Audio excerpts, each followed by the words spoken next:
Good evening, wonderful people of YouTube. Yes, this isn't what we promised. This isn't the game that we said we were going to have today. But I woke up this morning and saw the reveals from Nova and actually felt kind of compelled to cover that. Spoke to the guys in the Discord, not in the Discord, spoke to the guys in the WhatsApp chat. I'll get my words out. And spoke to the OnlyThanes and made the decision to switch from a live game of 40k tonight to covering the Nova reveals stroke releases that happened last night. If you're in the UK, it was 2 a.m. in the morning, hence I didn't cover it at the time. However, it means we get to sit and talk to you beautiful people tonight instead, like this, which is nice. Also, I think Loose fed me dodgy pizza at lunchtime, so it's actually worked out better that we're closer to the bathroom. Right? It makes sense. Thank you so much for joining us on this fine Thursday evening. We will be talking majority about the 40k releases, plus some other bits and bobs from the Nova releases last night. If you're new here, please make sure you smash all those magical YouTube buttons for me. So like the stream if you enjoy the content, hit subscribe if you haven't already, and hit that bell notification icon if you want to be notified every single time we go live or drop a new video. And what do they do at Nova? They showcased some exciting stuff, kind of. Sort of, maybe, a bit. I think we probably already knew after the Tyranid versus Space Marine campaign at the launch of 10th edition that they were going to be showcasing the Space Marines because they'd already showcased the Tyranids. So I don't think we're massively surprised by that. I think maybe there was some surprises of what they've actually finally released, and I think some of this stuff is well overdue. And they also showed something very interesting, which they then kind of spoiled. I'll go into that a little bit more in a moment. But before we get there, I want to say a huge thank you and a huge shout out to Cass for the 5. Firstborn for life. A simple glue job jump assault intercessors that you can do a lot cheaper than buy that dross over expensive kit. I mean, he doesn't even know how much it costs yet, so I don't know. But thanks for the 5 Cass anyway. Also gifted 2. A Dang Skippy's gifted 5. You're a hero. I've already added those 5 to this tracker. This tracker ends midnight tonight, chat. Just letting you know, right? There's a bit of slacking going on Tuesday, and a slight bit of slacking going on yesterday, so you're quite a way off the target right now. I'm just saying. So what we're going to do tonight, we're going to open the Warcom page. We're going to take our time. We're going to go through the Nova releases that we kind of care about, I guess. And then we'll talk about it. And we'll talk about the title specifically, the end of Firstborn and Demon Fulgrim. What I mean by that is, I feel like with the announcement we had recently, with some of the data sheets going to Legends, with some of the information that came out on the Nova reveal yesterday, and with the release of some of these new kits, I feel like we are going to lose a lot of the Firstborn Space Marine kits. I think they're all going to go away. I think that kind of line, that old line of sort of Mark 8 power armor is probably going to die. And I think we kind of need to just sort of accept it, chat. I've seen someone in the comments already, some legend in comments saying Firstborn won't die because of all the new Heresy releases. I was probably bad at this. I need to clarify. I mean for 40k specifically. And I think I am probably now more tempted than ever to grab my Age of Darkness box set from behind me and actually start building Space Marines. But I'm conscious that there isn't a huge audience for it. And currently we're just trying to focus on bringing you guys the best content we can whilst we get in studio, blah, blah, blah. So maybe soon for Heresy? I don't know. Anyway, thank you so much, Cannon, for the gifted 10 you hero. I'll add that now also to my tracker. But I do honestly believe at the moment what we have seen is potentially the beginning of the end for Firstborn Space Marines. When I say Firstborn, like I say, I mean anything that's kind of Mark 8 power armor. We've got scaled up Terminators now from the Leviathan box set. We have the new scaled up Stern Guard, which aren't quite Mark 8, kind of maybe not quite Mark 10. They're scaled up Stern Guard. I think all of the old Heresy era, not Heresy era, all of the old Mark of Space Marines that we've had over the last couple of years is probably going to go away. And I think we're probably going to be looking at just the new kits from now on. And like I said, this was evident when they started to, what's the word? Not delete, remove some of the older kits from the range and say, hey, these are going into Legends. A little bit annoying. I don't know if you saw the short from Adrian at Titans when they did it, but a little bit annoying when some people went out there and bought loads of scout snipers or scouts and then got told, by the way, we're removing these. And there is some evidence in the Nova release as well. So what we're going to do is we're going to pull up the Nova release, have it in front of me, I'm going to move this one over here in case you guys decide to gift any more so I can update it live because the track is important tonight. And then what we're going to do, well, F11. Oh, F11 in the wrong window, chat. Hang on. Well, F11. Okay. Right, cool. Tyler, and this is exactly what I was talking about, right? Tyler, thank you for the 10. You're a hero. See, people are on it tonight. Talking Heads always does better. I told Chris it's because he's too ugly. Anyway, Jill, thank you for the 5. Did someone say jumpy lads for my Angels and Wolves? Joe messaged me straight away, like, if we get those models, where are they going to go? I was like, well, obviously into the Flesh Terrace. I think that's the right choice. Oh, you can tell how excited Joe was. Cass, thank you for the 2. Hashtag plastic glue upgrade jump Marines, 40 quid for 5. And thank you, Dave, for the 2. I've been naughty. My wife isn't talking to me. I saw that message, Dave. I'm not surprised. I did, however, laugh out loud and show loose immediately. But yeah, thank you so much for the gifted, you beautiful people. We're on 27 already for the night, but we've just got that monthly target to go. Right, that's all we've got. Right, a screen share. Boop. That's the noise when you press a button, by the way. Boop. That's what happens. That's what happens when you press it. And just in case you're wondering, for most of the night at least, you're going to have just my ugly voice because it's a Thursday, so normally Lucy's got stuff to do and no one else is here right now. Joe did, however, get back off of holiday today, so we should be back cooking on gas next week, by the way. So here it is. Here is the article at the top of the Warhamster community page, the Nova Preview 2023 online. And here it is, yesterday, today, kind of, because it was 2 o'clock in the morning, right? The Nova Open 2023 preview, all of the reveals right here. Let's stop looking at those 2 lunatics, because no one cares. Welcome one and all to another action-packed Warhammer preview online, courtesy of the Nova Open 2023, one of the largest independent Warhammer events in the entire world. We have plenty of news and reveals for you today from your favourite Warhammer games, including some major miniature releases from some of the world's Warhammer 40,000 and Warhammer Age of Sigmar. Miss the stream as it happened? No worries, you can rewatch it right here. Don't. It's dull. It's not worth it. Once you're done, or if you want to get right to the reveals, check out the links to our in-depth articles below. There's plenty to get through, so let's start with the newest arrivals to the Space Marine roster. This is what we're going to do. We're not going to watch that live stream. It's an hour and a half of... I mean, by now, the size of GW, you'd thought they'd get slightly better presenters, but maybe not. Okay. In the meantime... Jesus, people, right, it's going to be hard to keep up with both, but thank you, Tim, for the 10. You're an absolute hero. I love you dearly. Cass, thank you for 1 more. You're a legend as well. Don't you worry, I haven't forgot about you, Cass. You're also a legend. Just never a mod. There we go. Right, cool. I don't have the tracker on this screen. You won't know the total. You're just going to have to keep giving. I'm joking.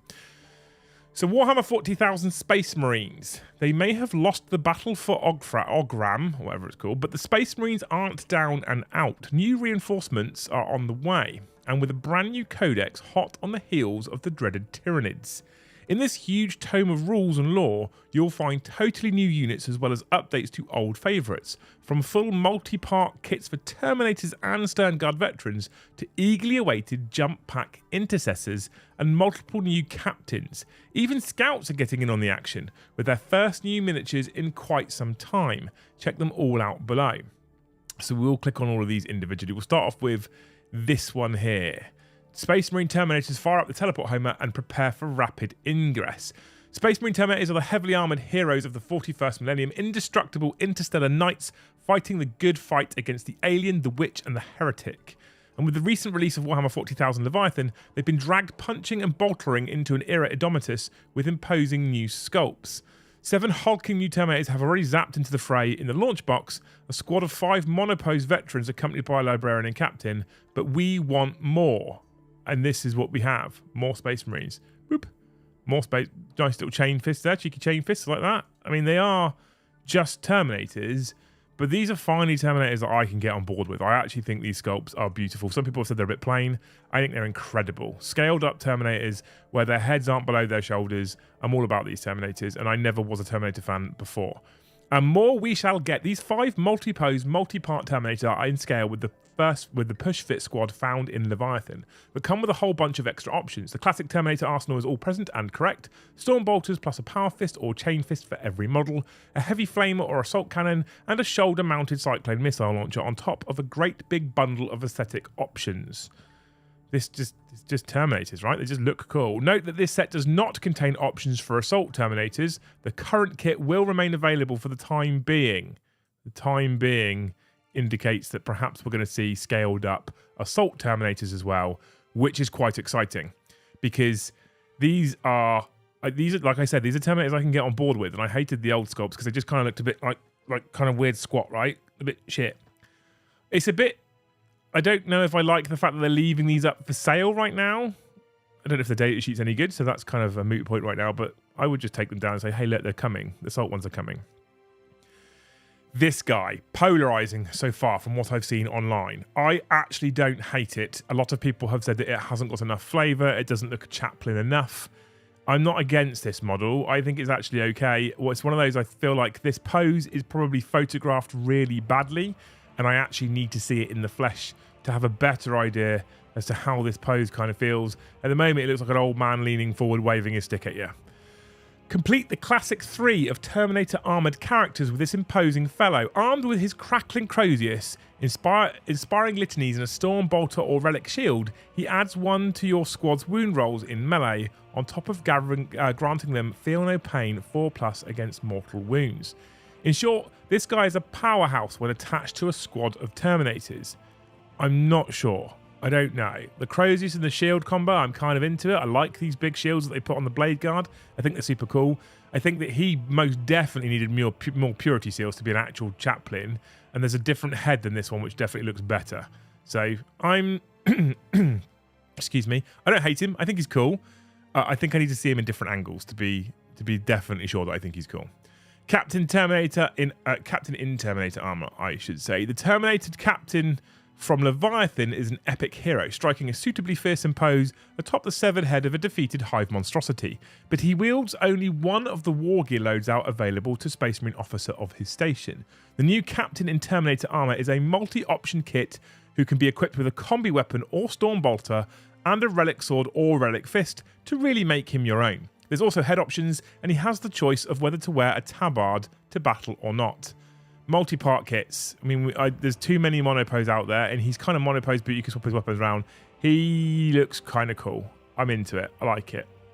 No problems there, right? Here is a different version, it looks like, of the same Terminator with no tabard, but a slightly different pose. His legs up, his head's twisted. I'm into it. I like it. It's cool. Multi-part is always a win for me. All 3 sets will be available to pre-order soon. In the meantime, why not see what else has been revealed at the Nova Open? We're going to go back. We're going to say a huge thank you, a massive, massive member thank you to Chaotic Failure, who's just gifted 20 of the finest memberships. What a legend. Thank you so much, man. You're a hero. That means we're going to settle on some memberships. I have to wait for the counter thing to catch up. But thank you so much, man. What an absolute legend. I will add that to our total right now. You hero. Oh, I keep minimizing because that's what I'm used to doing, but I've actually got both chat and the tracker on the same window. Looks like it's settled at 58 for the night, people. Thank you so much. Thank you, Cass, for the 5. Jesus, Cass, you're going to spend your whole budget in one night. Immortan Joe Terminator has arrived to help you all to Valhalla, all shiny and chrome. Cass doesn't believe in commas or full stops, by the way, so I have to kind of work it out myself. Thanks, Cass. You're a legend. I love you.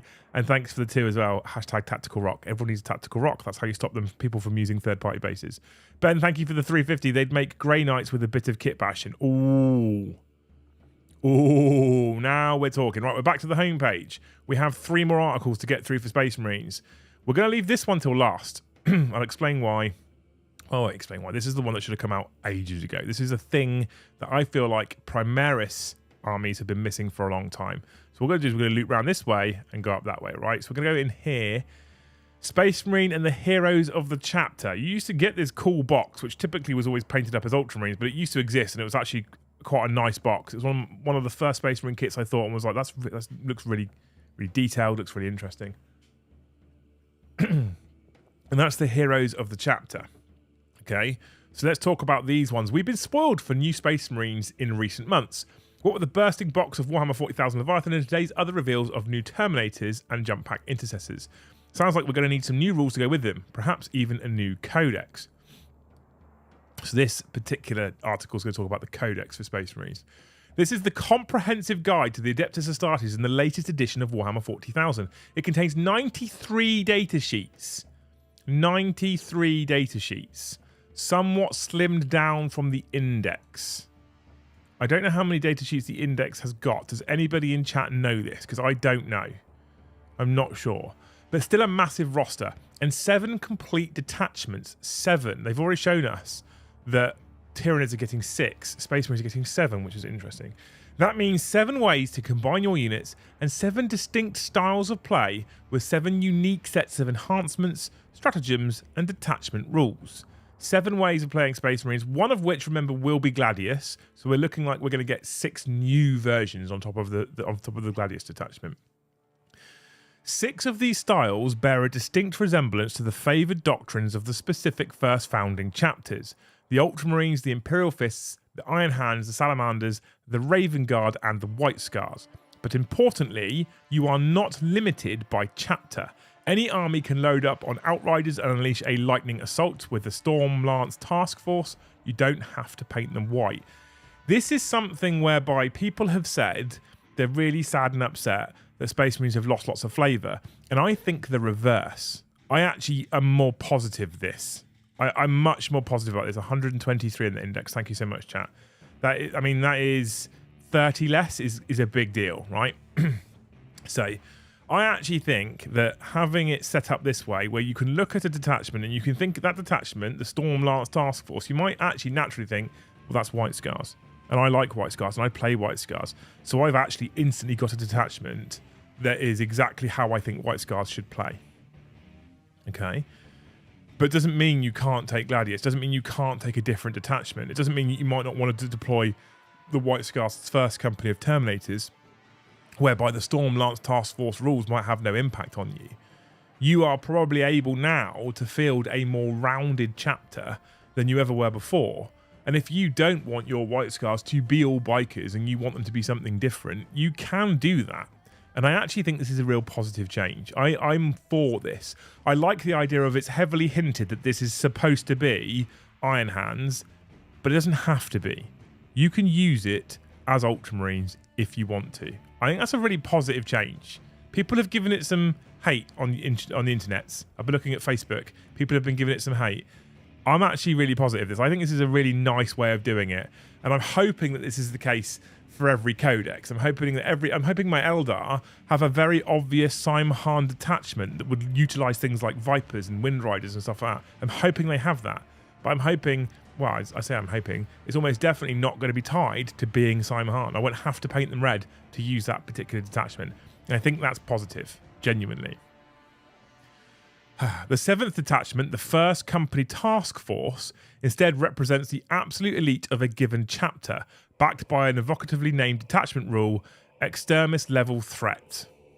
Sounds cool. This is accompanied by other great content, including crusade rules for winning honor and promoting your heroes through Oathsworn campaigns, as well as lashings of background information on the Adeptus Astartes in the era Indomitus, and loads of fabulously painted miniatures. There's also going to be a luxurious collector's edition featuring unique cover art, gold page edges, and silver blocking. The release will be accompanied by a deck of new look data cards after you've just bought that massive one that they were selling you, containing all the rules for every unit in the codex. That's a bit of a shitty thing. Like, I feel like they shouldn't have sold the data cards in the first place. This is where there's a bit of a moan after the positivity we just had. I feel like they should have released them for free and said, we're not selling them to you because it's pointless because they'll be null and void the second the codex comes out. But no, what they've done is make as much money as they can on selling data cards before the codex comes out, and they'll sell you the new ones, which will have all these new units in, remove all the old ones, and include all the detachments, all the stratagems, all the enhancements, etc. They should have just not sold it in the first place, in my opinion. Maybe I'm wrong, but that's my opinion. That's what I think they should have done. Anyway, there we go. That happens. Speaking of first company task forces, all those new Terminators probably need some power armored pals to play with. Company heroes. I love these, personally. I was so stoked to paint up my salamanders before 10th launched. Lost all motivation after the index dropped. Hope the full codex reignites the flame again. Marsanius, I hope it does. I mean, listening to that, just the 6 chapter detachments, one of which looks like it will be specifically aimed at salamanders, surely that would be enough. Like, if you read one, even though it doesn't lock it to salamanders, and another mate of yours who's painted them blue could use it, surely if you look at that and go, that's definitely salamanders, that might be enough to just give you that spark, because it gives you that little bit of unique flavour to your specific chapter again. I'm hoping. Salamanders are also always cool. So, you know, why not? I don't know. Thank you so much for the 5 gifted as well. I missed that. I need to update this before I forget. You heroes, 2349 you're on right now, by the way. Only 151 away from the target. I'm just saying. You beautiful heroes. So here is the company hero. So we had amazing news with the 6 attachments and the way you use them. A bit of shit with the data cards. And then we have these put below. I mean, this is Games Workshop doing... Someone said in here... Where is it? Yeah, Liam giving out a shit sandwich about GW. I mean, this is exactly what they've done, right, Traitor Guardsmen? They've gone, here's some good news. Here's a bit of shit, but we're going to dress it up as good news. And then we're going to bamboozle you with gorgeous models. And I do personally think that these are stunning.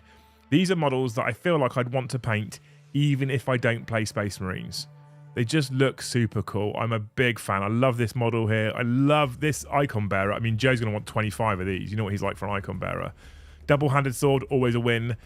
Super cool characters. This tasty update to the command squads of yesteryear features a Space Marine captain and his trusty honor guard. In-game, this functions as a unit of 4 formidable comrades, a company ancient, a company champion, and 2 company veterans, led by a captain. The kit's got cosmetics for customizing the whole retinue, plus plenty of weapon options for outfitting your new captain. In all, he has 3 head options, as well as numerous weapon options, including a mastercrafted bolt rifle, a neo-volkite pistol, a plasma pistol, plus a power weapon or a power fist. He even gets an optional tabard and scabbard. Now, I think this is the captain that's already been released, if I remember rightly. That one looks familiar. Either way, he's beautiful. I love him. He's gorgeous. Between them, they represent a nasty block of stats. The veterans are toting master-crafted bolt weapons, including a heavy bolter, while the champion totes a master-crafted power weapon that can cut down rivals with precision. The Ancient's banner helps with claiming objectives, and as dedicated bodyguards, the whole squad penalises incoming wound rolls while there's a captain in their midst. And then we've got new Stern Guard veterans. Oh my god. The Stern Guard in the big box are already beautiful as push-fit models. But these ones, oh my god. I can honestly say, things like these Stern Guard and those company heroes, this is the first time I've actually really strongly contemplated just building myself a vanilla Space Marine army that isn't a specific chapter like Space Wolves or Blood Angels. I've never really contemplated it before. This is the first time I've actually thought about it. And models like the Company of Heroes, models like this particular Stern Guard here, really, and even this guy, even really pushed me down the direction of going, do some Space Marines, Liam. Oh my god, do some Space Marines. Look at the tabards, the detail. They are stunning kits. They look beautiful. The Pyroblaster is the only thing I don't really like, but because this is supposed to be multi-part, look, it's a double one as well. Look at that. Double. I mean, it's slightly cooler than the other ones, but it's the only one I probably wouldn't build.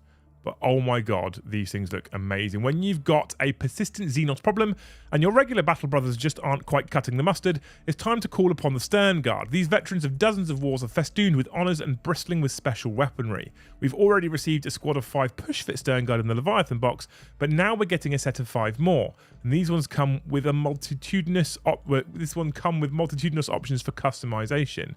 I'm not watching these little videos, by the way. As you'd expect, there's a wide range of guns on offer. Every model can be armed with a Stern Guard bolt rifle with a variety of attachments or a combi weapon. One lucky veteran can be loaded with a heavy bolter or pyrocannon. That's that cannon we just saw, the double barrel flamer. And the sergeant can augment his armory with a chainsword, power fist, or power sword. Look at these. Oh my god. They're amazing. These are incredible for Space Marines, and I'm not a vanilla Space Marine fan. This is where I'm like, fuck Firstborn, look at this stuff. It's just incredible. Plus there's oodles of cosmetics, sculpted pauldrons, grave options, 8 helmets and 7 bare heads, and dozens of accessories. Perhaps most importantly, the much beloved back banner makes a long-awaited return to a Space Marine squad. This still isn't everything for the Adeptus Astartes at today's Nova preview. Check out the hub to see what else we've written. There's more to come. The back banner, I mean, this is the shit that'll get Joe hard, things like this. He loves this kind of stuff. But oh my god, this stuff is just incredible so far. Okay, that was the veterans, the heroes. That got me excited, by the way. It got me excited and unbelievable, right? This one, however, wasn't so sold on.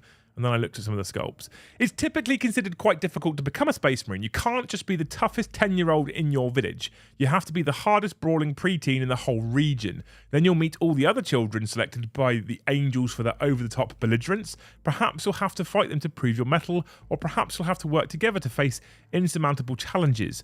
Either way, the mortality rate is extremely high, and that's before you have a single iota of transhuman gene therapy. If you pass the grueling selection process, you enter years of organ implantation, body modification, psycho-conditioning, and an intensive course of space boot camp. Survive all that, far from a given, and you still aren't yet a Space Marine.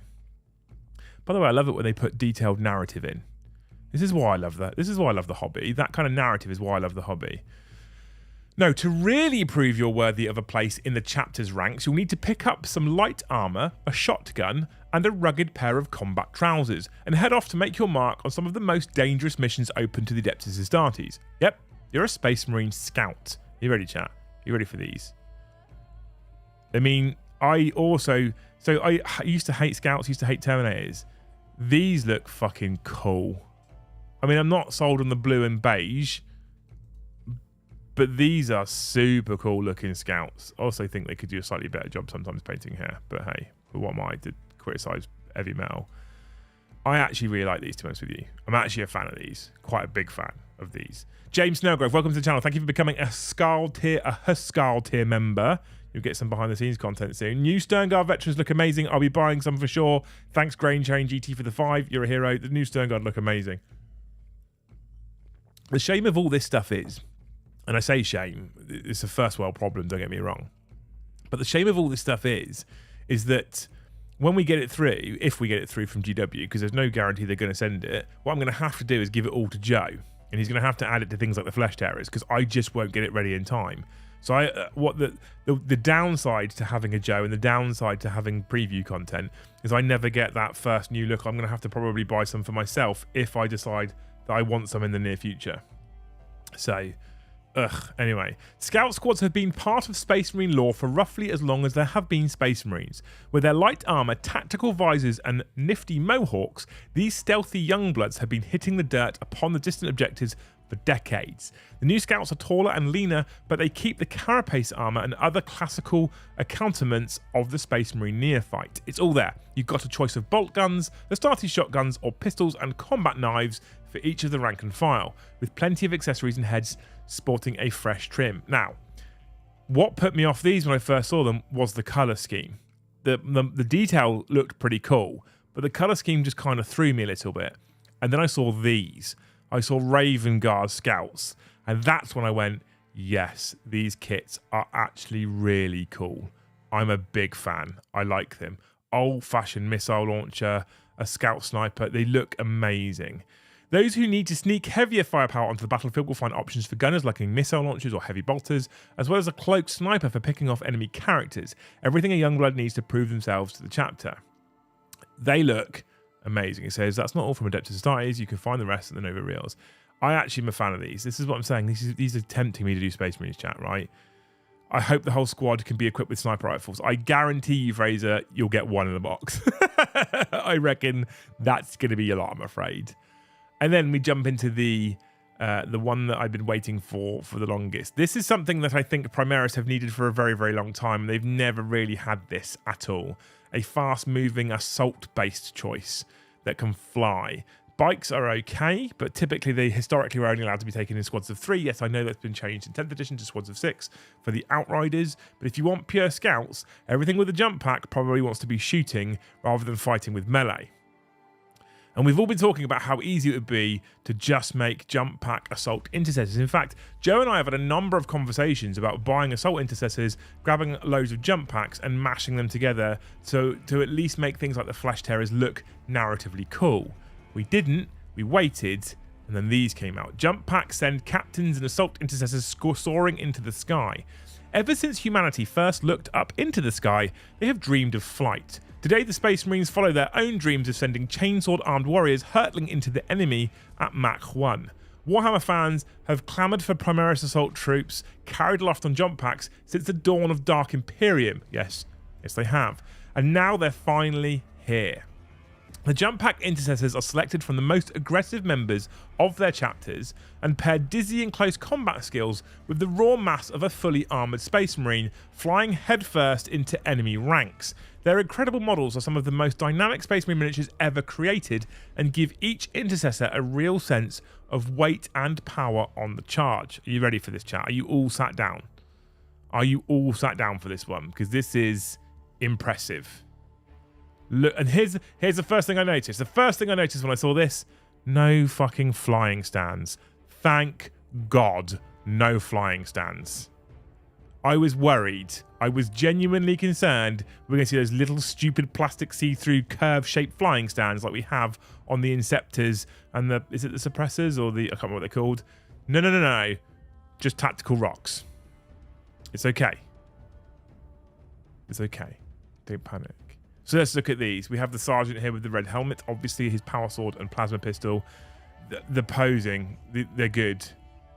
I'm a fan. We have the melee greave for the chainsword hand. We have these weird little things on the back of the jump packs to make them different from other jump packs. I guess we were expecting this after seeing things like Dante. These are cool looking poses with mini tactical rocks.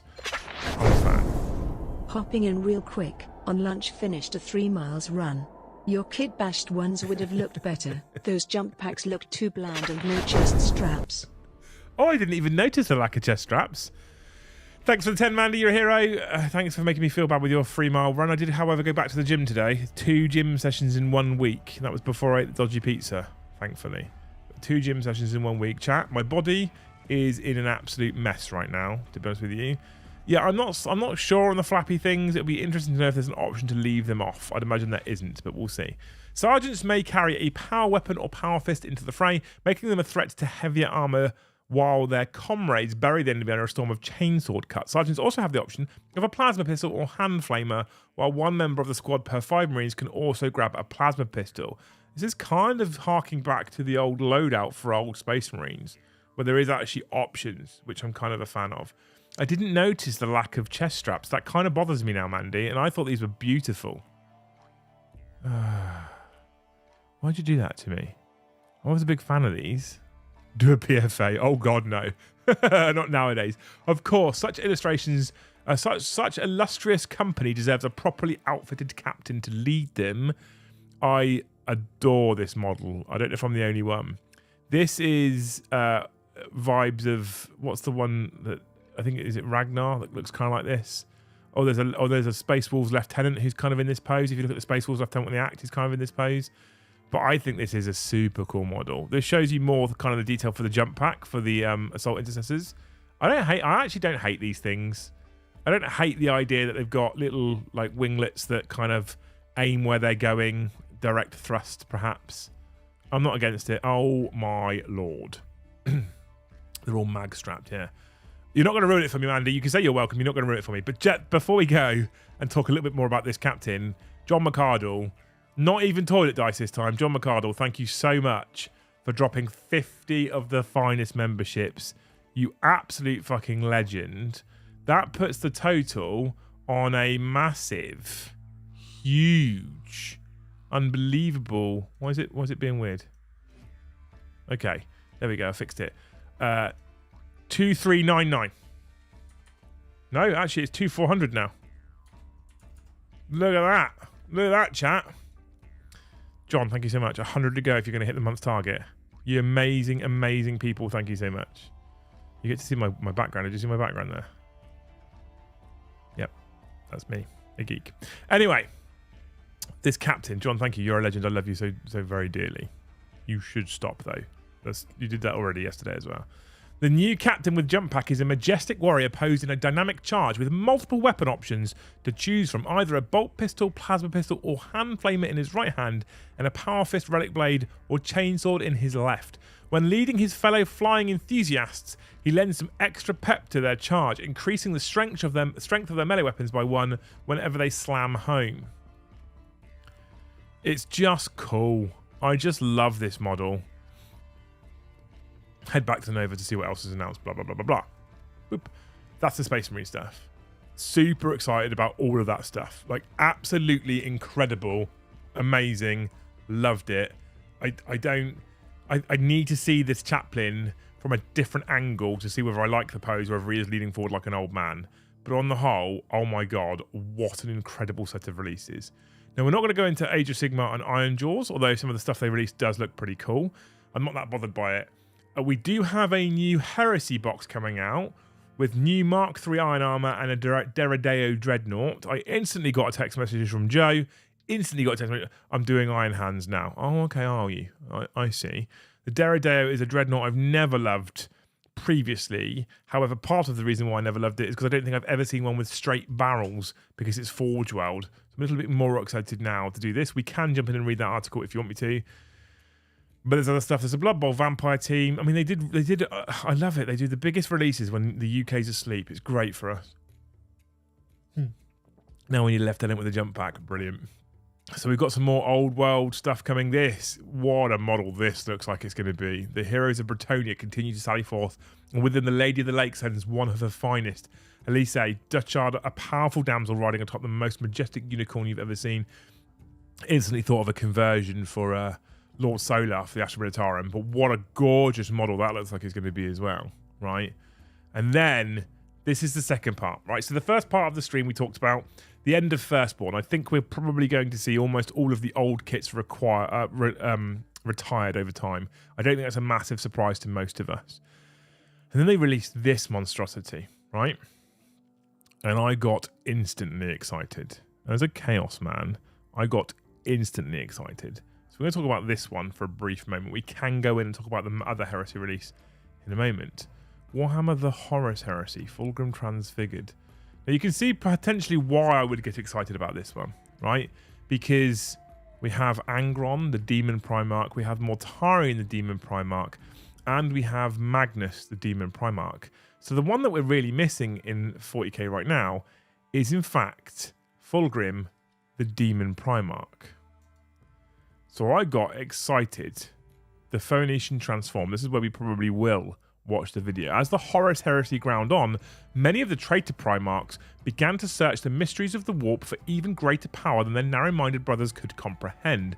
The sons of the Emperor were a mighty prize for any god to claim. When the Dark Gods came knocking, one such Primarch was only too happy to answer.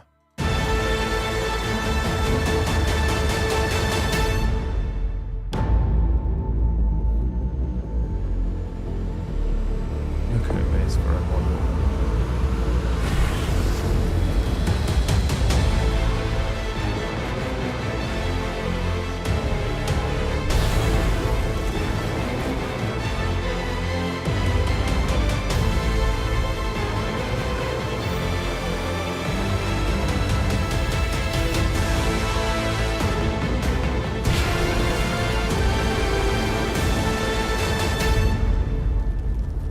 Now, honestly, I saw that, and my first thought, chat, as I'm sure a lot of people's first thought was, is I know which army I'm collecting next in 40k.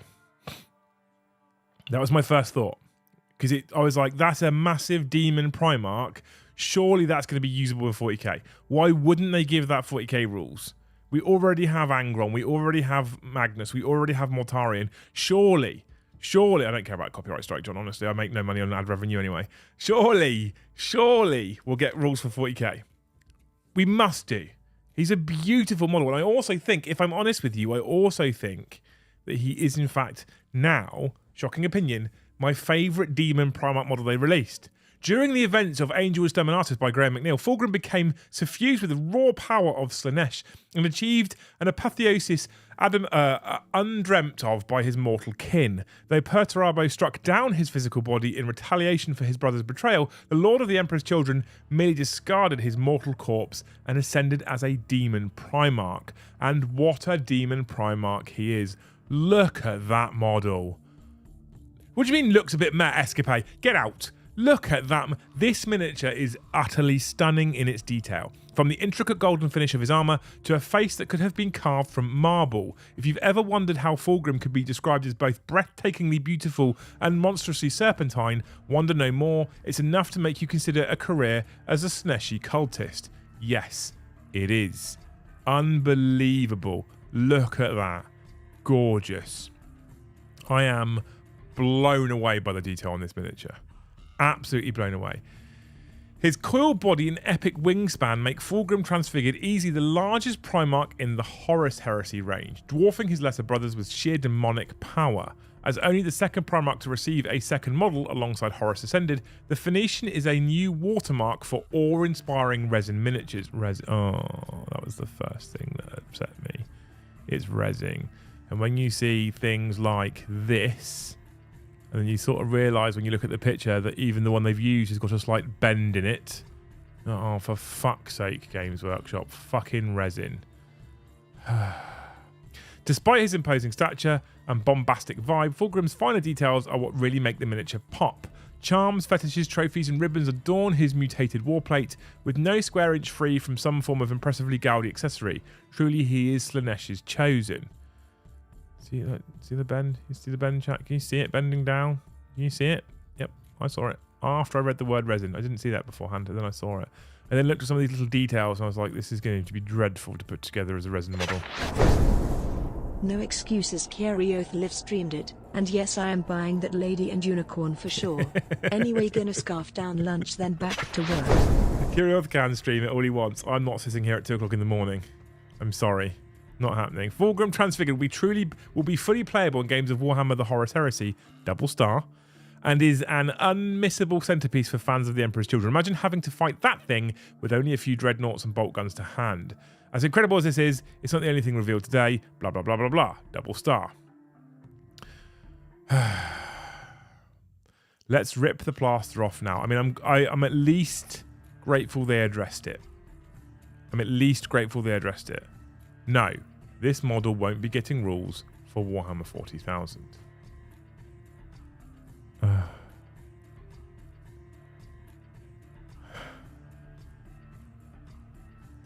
Is it me? Maybe I'm wrong here. Chat. But is it me? Or is this just a missed opportunity to print money? If you give that model, despite the fact that he's resin, if you give that model rules for 40k, for Demon Fulgrim in 40k, you don't need to release a whole new Emperor's Children range. But if you give him rules for Demon Fulgrim in 40k, do you not just simply sell a load more? I mean, I would imagine if I was an Emperor's Children player, I'll be honest, I would run him as some kind of Slaanesh demon, like Greater Demon, or I'd run him as a Demon Prince in my Chaos Space Marines anyway. Like, I would do that anyway because he's just so cool. But some people won't because he hasn't got rules now. So, I mean, just give him 40k rules. Just do it. I don't understand. It's a beautiful model, despite being resin. I don't get it. Star Pilot, thank you for the 5 gifted. You absolute legend. I love you. Zero Effect Craig, thank you for the 1 as well. You are also a hero. I'll add these to the total. You're getting there, chat. You're getting there. I'm going to have to stop for a quick bathroom break in a second as well. Get a wee-wee. And this is going to be a longer stream, right? So, I don't know how long, but it'll be longer. It's already been 45 minutes. You would expect that they have a plastic Fulgrim for the end of 10th. Yeah, I would. Okay. Let me ask you this, John, right? Genuine question. Okay. If you had...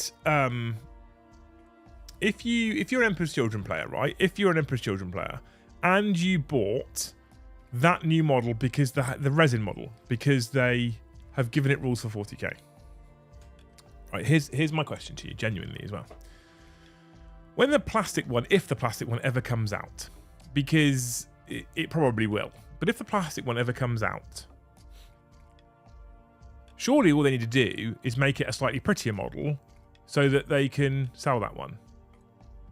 Rather than we're not giving it, because the thing is, like I don't get the point, because if they release an Emperor's Children model, an Emperor's Children Fulgrim in a year's time or 2 years time or 3 years time for 40k, people will look at both models, and if they prefer the resin one, they'll just buy the resin one anyway and put it on the right size base. I'm not entirely sure. I don't know what they're achieving by not giving it 40k rules. It doesn't make sense. It doesn't make sense to me. I'm not sure what they're doing. Imagine packing that up to take it to a game, though. Yeah, I mean, this is where Magnaracks come in play from Battle Foam.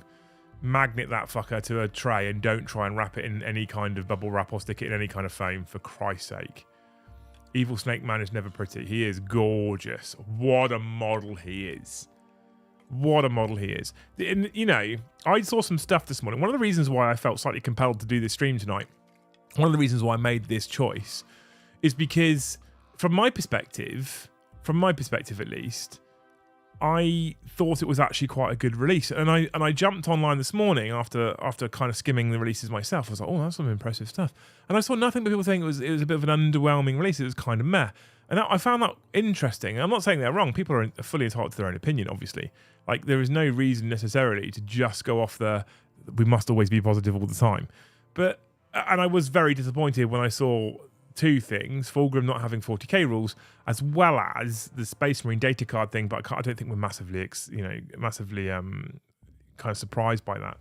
But I was like, these Space Marines. I've never wanted vanilla Space Marines. I've never been interested in collecting vanilla Space Marines. Every time I've ever thought about collecting Space Marines, I've thought about Blood Angels, Dark Angels, Grey Knights. Not Grey Knights, sorry, Space Wolves. Okay.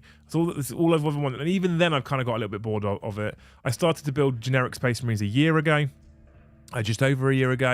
And I was painting my own silver and red scheme, and I found that got tedious really quickly. And they were just kind of plain heavy intercessors and stuff. I mean, all right, they were pretty and aggressive and what have you, because I do kind of like Gravis. This release, I was like, oh wow, this is a decent Space Marine release. I don't think there's a single thing there's not a set of models they've released where I haven't gone, that looks really. It's like there's no t-shirt launches amongst this where I'm like, that looks fucking stupid. Why have they done that? Or bouncy dudes with giant assault cannons. Like, why have they? What's the fucking? Like, they've not done, like. This is the first time I've gone. This is all really nice Space Marines. It feels like there's flavour with the Codex coming as well. It feels like there's more flavour. 7 detachments, 6 of which can be logically lined up with one of the founding chapters. That's all positive. I've never. Just got in from work and my partner has bought me an avatar of Kane. Jay, that Party is face, smiley face, flexed don't biceps. ever get rid of that, partner. That model, by the way, is an absolute fucking dream to put together. I love it. You're going to have a hard time picking the options from the head and the melee weapon. It's actually not easy. They're all great. I have Viking version in a drawer behind me ready to get painted one day when I actually think about picking paintbrushes up again. Not feeling the Salt guys doing ballet poses on rocks. By the way, Jay, thank you for the 10. Mandy, thank you for the 10. I think I thanked you already, but I'm going to say thank you again because super chats are less common nowadays. It's the thing, I guess. Everyone's buying school uniform, are they? I assume. I don't know. Still missing Vanguard veterans, and then you can kiss Firstborn Marines goodbye. 11th Ed, all Firstborn will be legends. Plummy Plum, I 100% agree with you, and I think it's probably the right move, to be honest with you. I think it's what they need to do.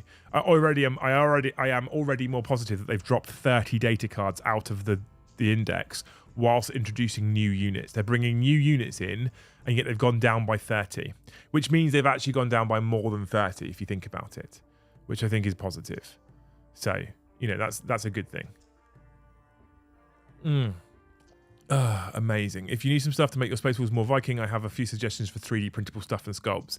When that project hits the top of Joe's list, because Joe has decided that he wants to do Space Wolves, and when we were at Warhammer Fest this year, we also picked up a load more stuff for Space Wolves. We've got a ton of stuff ready to go for them.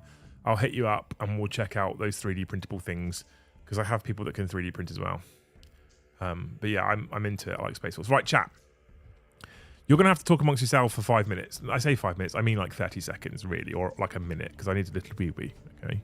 I've been drinking. Like I said, I know it's news. I know it's not news for a lot of you, but I went to the gym today, so I've been smashing a ton of water. And I may have overdone it on the hydration, because I did come out dripping like a fucked fridge. It was horrendous. I cannot believe how unfit I was, or am currently. Until I got back in the gym on Monday, and I did a session on Monday, and it just hurt for 3 days, and I forced myself to go back today because I was in so much pain. But I definitely overhydrated. So, I'm just going to use I mean, Lucy, do you want to sit here for a minute whilst I went for a wee? Oh, she's taking the dog out. She's not even going to talk to you. So you just have to listen to Vinny's music for like 30 seconds, right? I'm going to run. I won't even shake it twice, okay? Yeah, what? Don't worry, I'll shake it twice. You can't shake it more than twice. That's playing with it. My core's so fucked I can't even push my chair out now. Right, 2 seconds. I'll be back.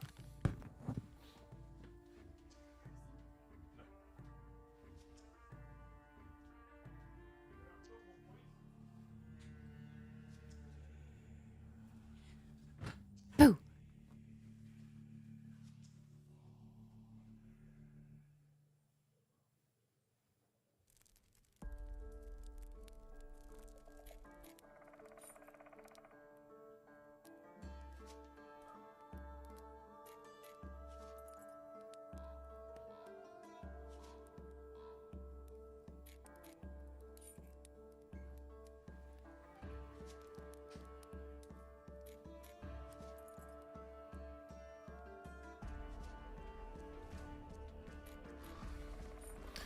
Okay, we're back. Oh my god. Hopefully no toilet mic. No, well, the bonus of it being here is it stays here. So, a wild loose appears. No. Can we hear him? No. The microphone's in my office and my toilet is down the corridor. Okay, you're fine. You're fine. No one talked amongst themselves. I thought you would try and get Amy to say rude things whilst I was in the bathroom. This is the problem of having to be hyper-hydrated. I'm actually currently drinking Coke Zero because I can't drink any more water because I think I'll drown, if I'm honest. I wasn't looking to do Primera stuff, but I'm definitely going to do Assault Squads, Terminators, Speeders. It's cool, right? It looks cool. Good thing there's no lav mic. Thanks, Merkles. We need to not talk about that ever again, okay? Ever again. Remember when he... No, it's not. We don't remember that Necromancer gabbling. We're not... No. I was surprised Luce did pop in. What did she say? What did she say? What did she say? Because I didn't see. That was not enough time to wash your hands. Just spit on it, John, don't you? That's what you do. Just spit on it.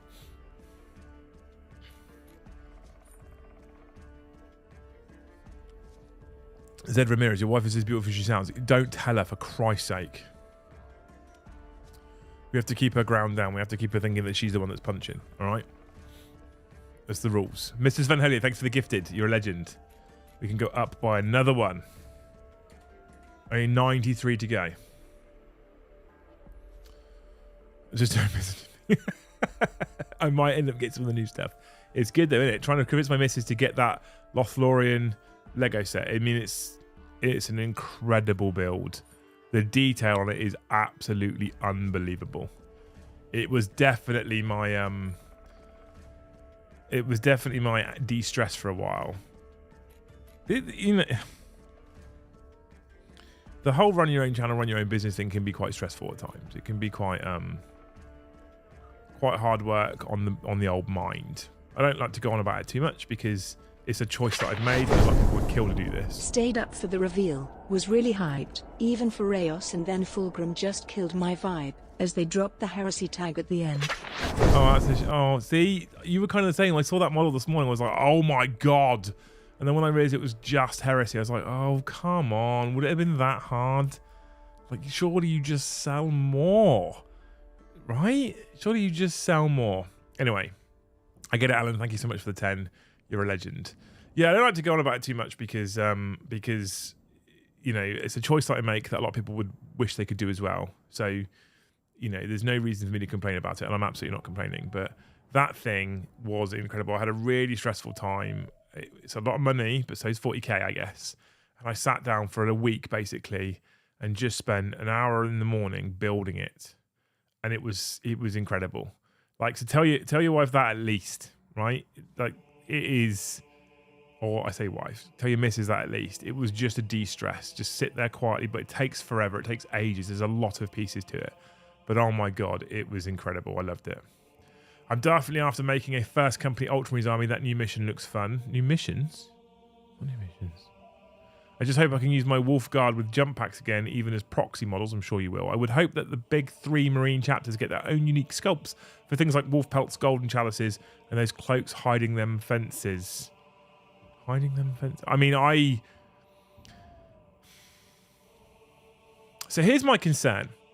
I have a genuine and honest concern, chat, right?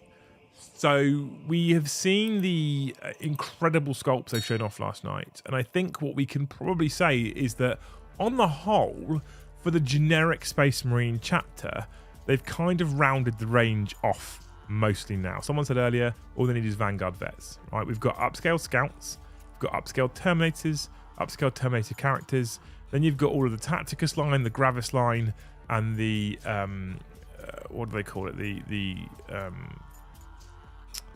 Phobos line, okay? And they've got lots of options for each of those as well. As a SM player, honestly not fussed about these reveals.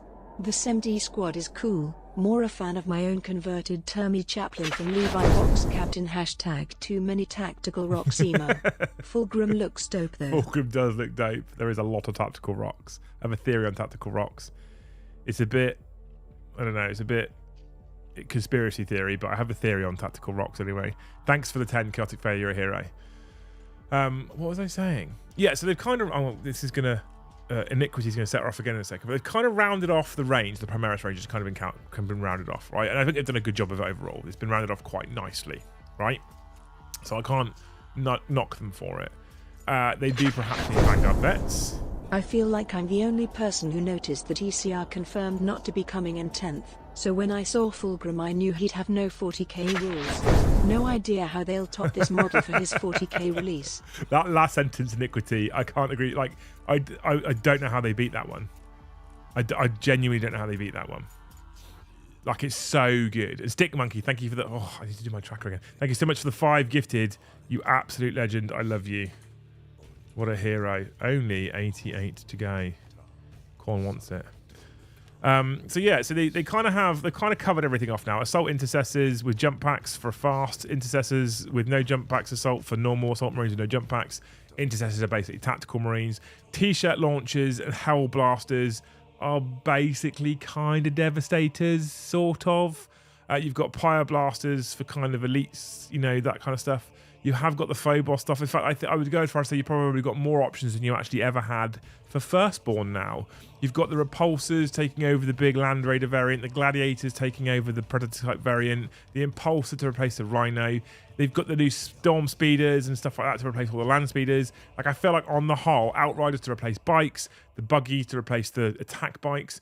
On the whole, I think they've kind of done it now. They've kind of replaced everything, sort of, right? There or thereabouts. I do think they perhaps need a Vanguard-y kind of option. But on the whole, I also don't think they've done a bad job. I am glad of the fact that they decided to keep Terminators and upscale them. I'm actually glad of the fact, I genuinely am glad of the fact they decided to keep Scouts and upscale them. So I think this is all good. But I think this is a sign of, you've got a lot of stuff now. You don't need this Firstborn stuff anymore. Space Marine players are going to take it off of you. And that I'm not against, right? I'm actually kind of okay with that. Because there is a ton of options now with Primaris. And it's not kind of one-dimensional anymore. So I'm comfortable. I'm actually surprised. I didn't think we'd see Terminators. Because of Gravis and Blade Guard, I didn't think we'd see Terminators. I didn't think we'd see Scouts because of Phobos. So I'm actually surprised we've got both of these. But I'm also happy that we've got both of these. So here's where my concern starts. And that is with Space Wolves, Blood Angels, Dark Angels. Because I don't know whether we're going to see them get the Black Templars treatment. Because Black Templars, in terms of Primaris releases, have done okay out of this.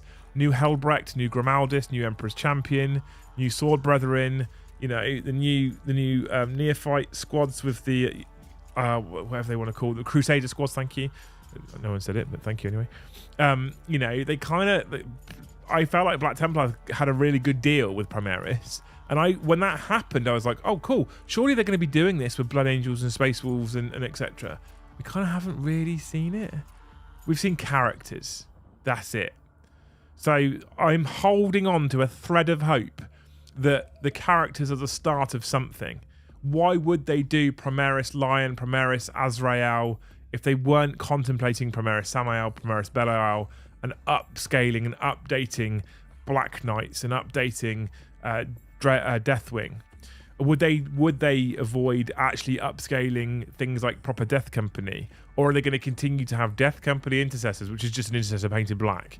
Like, I'm really hoping we see a ton of Primaris flavour coming out for these particular First Founding chapters that have so much unique flavour compared to everything else. Like, I really hope we see this, and I hope it's not a case of you've got your characters, so you just paint the rest of them green and then they're Dark Angels. Like, I don't want that. Or you've got your characters, just paint your jump infantry, just paint your assault intercessors with jump packs that you've got now, just paint them black and you can call them Death Company. No. I want really flavourful kits. And I don't know if this is something that is cost effective for them. They've done it before, right? We had Blood Angels tactical kits and Death Company specific kits. We had Dark Angels, and they took them all away. And I was really sad for that. And I was hoping it's because they were going to be recovered in Primaris form. So you would get a Primaris Dark Angels tacticals. I say tactical squad, but you know what I mean. Or a Space Wolves Primaris Intercessor squad. There is more than just a fucking shoulder pad and one head in a box. Because I'm a bit miffed that the Primaris upgrade sprues for things like Space Wolves and Blood Angels is like 10 shoulder pads, one backpack, one head, one weapon. It kind of feels a bit meh. So I'm staying positive here. I think that's because more is coming. And they can't release it all in one go. So I actually think that more is coming. And I think we're going to see more unique sculpts for the other chapters that have more non-Codex compliant type units. That being said, I'm a huge Space Wolves fan. I'm a huge Blood Angels fan. I'm a huge Dark Angels fan. They were always the Space Marine chapters of choice for me growing up whenever I was collecting Space Marines because of their unique flavour and because of the additional kind of kits that you got and how they definitely looked like the particular chapter you were trying to collect rather than just looking like a chapter that you painted a colour or stuck a sticker on. So that was why I always went that way. But I would forsake all of those for one thing. For now. Not indefinitely, but for now. And that one thing is, I want Primaris scale, at least. Not necessarily Primaris, but Primaris scale. Grey Knights. I want Grey Knight strike squads to scale. So it doesn't look like their Stormbolter is 3 times the size of their head. I want Grey Knight Terminators to scale. I think that I would probably take that at the moment ahead of upgraded Space Wolf, Blood Angel and Dark Angel kits. What do you think, Jack? Are you with me? Are you with me? In the meantime, Johan Gustafsson, thank you so much for the 10 gifted, you fucking hero. We are... Oh, I need to move this... I'm going to move this over here now so I don't keep minimising my bloody chat window every time I finish putting in the updated membership numbers. You're actually closing in on it, chat. Look at that. Look at that little white gap left. Pretending to be looking at it. Like, this is hard to do actually because I don't actually know where it is. We need new Grey Knights. We do need new Grey Knights. Confusing Ultramarines. Surprised they didn't announce standalone Brutalis and Desolation Marines. I'm surprised at that as well. Almost definitely standalone Brutalis is the one that I'm mostly surprised at. I'm less surprised about less standalone Desolate Marines because they sell more if they're in the big box right now, right? They need to update all of it, but yes, Grey Knights need it more. I think they do, yeah. Grey Knights are fucking... And the Grey Knight narrative is so cool, right? They'll all come this edition, as GW already confirmed every new codex will get new units, updated models. I mean, I think Eldar should be next to get new minis, says Drew. I mean, I'm not against that. We still have Finecast fucking Striking Scorpions and Warp Spiders from years ago. And that's just 2 of... I mean, Swooping Hawks are still Finecast. Fire Dragons are still Finecast. What this edition needs, chat, right? What this edition needs is more Eldar. More Eldar all the time. It's what it needs. 100%, without doubt. Right? They wouldn't show them on a reveal show anyway. Peter Blake, thank you for the gifted. You fucking legends. Look at you. Look at you. Grey Knights need their baby carrier scrapped. I actually don't like the baby carrier. If I did a Grey Knight army, what I would like to do is have the option to be able to fight all corners, but without having to take baby carriers. Because I don't like baby carriers. I'm not a fan of baby carriers at all. So I'm not against scrapping the baby carrier. Right? To be clear. Anyway, what we're going to do quickly for now as well is we're going to jump back into the reveals because there's something else I want to talk about, right? that upset me slightly. Because reasons. Okay. So we're going to boop like this. I'm glad I bought my Agassi Strike Force, even though you guys were crapping on how silly they looked. I mean, they still look silly, Mandy, right? There's no doubt about that. They still look silly. So here, Warhammer the Horus Heresy, Mark III Iron Army and Derrideo Dreadnought. Though the sleek Mark VI or Corvus model of power armor was relatively widespread by the closing years of the Horus Heresy, the heavier Mark III Iron armor was still in common use by the Legionis Astartes. A new tactical squad of Legionnaires clad in these infamously sturdy suits is on its way. Better yet, they'll march to war alongside the latest plastic dreadnought, the Derrideo, a looming bipedal fire support platform. Click. Okay, Heresy, right? Iron armor and very heavy ordnance in the Horus Heresy. Dreadnoughts in the Horus Heresy were simply built different. In a glorious trinity of classic chassis, Leviathan, Contemptor, and Derrideo. The former two transcended their resin kits, their resin roots in recent past, but the latter was still to arrive in plastic until now. The heavy hitter this heavy hitter is slowly stomping into view with serene finality of purpose and some heckin' big boomsticks. As you've come to expect from the once resin kits converted into practical plastic, the eminently posable Derrideo comes with plenty of options to provide a long-range gun platform of exquisite utility. For your primary weapons, pick from an arm-mounted Anvilus autocannon battery or a Hellfire plasma cannonade, alongside an Aeolus missile battery and a choice of torso-mounted heavy bolters or heavy flamers. Hated this kit previously, normally because that arm went up like that way, and that arm went down like that way because resin. Don't hate it at the moment in plastic, right? Look at those big, juicy motherfuckers as well.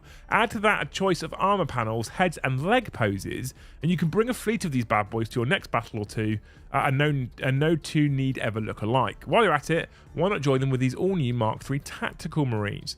This fantastic plastic kit replaces the existing and now quite venerable miniatures with a flexible new squad of iron-armored Marines. These are fucking gorgeous, by the way, in my opinion. Right, look at these. I know they're not for everybody, but these look amazing. I'm a huge fan of these kits. A huge fan of them. They're fully compatible with all the recent special and heavy weapons kits for the Horus Heresy. The basic sprues include head options, bolters, bolt pistols, grenades, vexillas, nuncio voxes, and augury scanners. The sergeants even get to pick a plasma pistol, power weapon, or lightning claw. You may now finally outfit legions like the Iron Warriors, Imperial Fists, Iron Hands, and Salamanders with the hefty armour that befits their obduracy. Though obviously every legion can and should field a squad or two of these tanky tyros. Of course they're going to say that because they sound well. You can even bring them to games of Warhammer 40,000 should you so choose. This pisses me off. This really fucking winds me up, chat. They should have left that line out. Because after retconning so many heresy things and removing them from 40k, this is just rubbing salt in the wounds. They didn't need to put this in here right now. I mean, we know we can use these for 40k. We know we can use these for 40k. They didn't need to say this. Oh, hey, you can use these heresy models in 40k. This is the same sentence, by the way, we've used on the Leviathan, and we've used on the Contemptor, and we used on the Spartan. We used this same line, and then we took it all away from you. They should not have put that in there.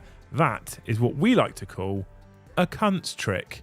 Anyway, but where to acquire this fabulous new gear? It'll all be available at first in the forthcoming Legionis Astartes battle group. This massive box contains a whopping 30 Mark III Tactical Space Marines, 1 Derrideo Dreadnought, and a Land Raider Proteus for good measure. This is a cool box, by the way. A cool box. I like this box, to be fair. It's a decent sized box and a great start to a heresy army as well.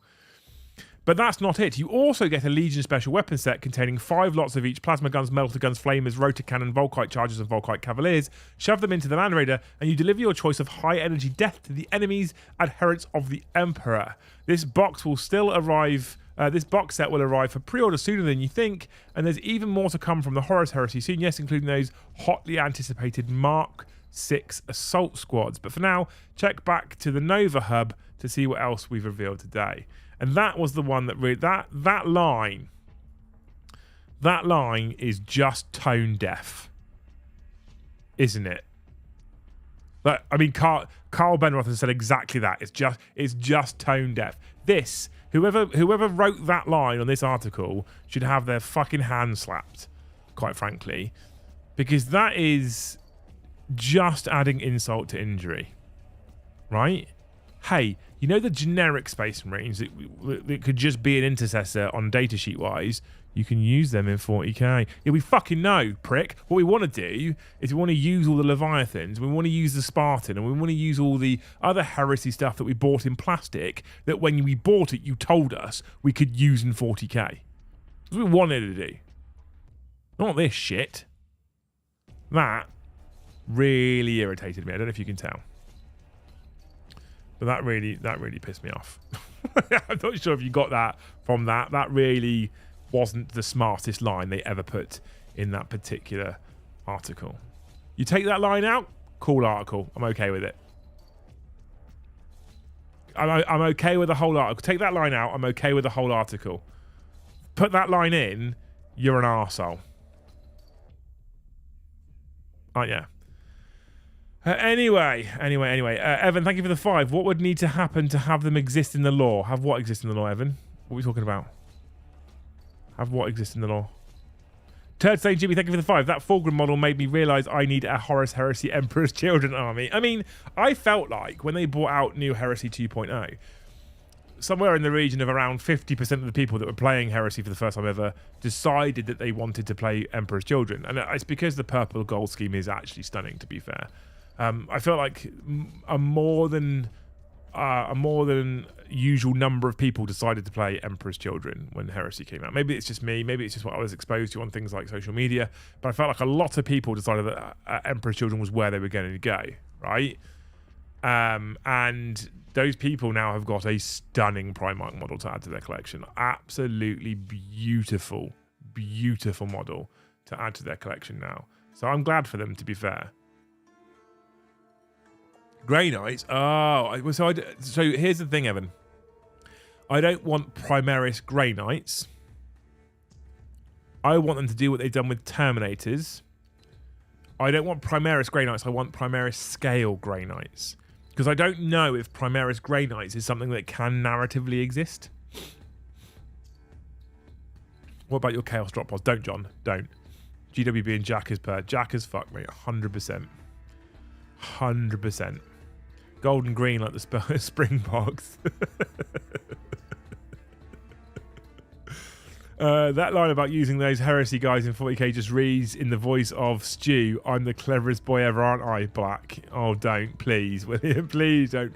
Look, we're being positive. It was a good reveal on the whole. I actually thought it was a good reveal on the whole. Like, I thought it was a decent reveal. We haven't looked at the AOS stuff. I haven't looked at the Vampire Blood Bowl team because Joel won that for himself as well. But I think on the whole, they actually did a very good job for the release. There's a couple of little things that annoyed me. The data card thing has annoyed me. Crow Scale Grey Knight, Archer 100%. The data card thing for Space Marines annoyed me, but we kind of already knew that anyway from the Tyranids announcement, from the Tyranid kind of previews they've showcased so far this week. So I don't think it's a massive surprise. I just think it's a bit of a knob's move to release data cards for whatever what are the data cards, like 20 quid or whatever for the Space Marine ones. And then literally months later, be like, cool, you know that 20 quid you spent on data cards? I mean, you can still use them, but they're probably going to be wrong, going to be changed. We've got a whole new data sheets. We've got rid of the old ones. We've added all the new detachments. You have to just buy the set again. It's too often that they're doing this right now. Hey, you bought that thing 2 months later. Buy this thing now. It supersedes the thing you just bought. That's the thing I don't like. They need to really thank their lucky stars that their model designers and their model making process is so fucking good. Because that's carrying them right now. Because their models are absolutely stunning. Although I saw someone say in chat earlier, and I don't know if you can confirm this, is Mrs. the Unicorn resin? Is Mrs. the Unicorn a resin model? Is that a thing? I really hope they don't do Grey Knights. I like my house, says Alan. Well then, don't sell your house, sell your soul. Next box, Space Skaven versus Space Lizardman. I'd be into that actually. Good reveals overall. A few things I'll be buying out of that, which is more than usual lately. Yeah, this is the thing. This is what I'm saying, Fraser. Right? A few people. She is resin. What the fuck are they playing at? This is the thing that gets me. is some people were kind of underwhelmed by the release supposedly. I'm like, hang on, I actually feel like it's one of the stronger releases that they've had in a long time. Maybe I'm wrong. Maybe it's just me. Maybe it's just because I actually think the Space Marines are quite pretty. But I feel like this is one of the stronger releases they've had at a big event. Like, I got to... Here's a thing, right? Someone said, I think it was Mandy said earlier, no excuse for not streaming the reveal because Kirioth did it. And here's the thing, right? I'm sat here going, yeah, but it could be a shit reveal.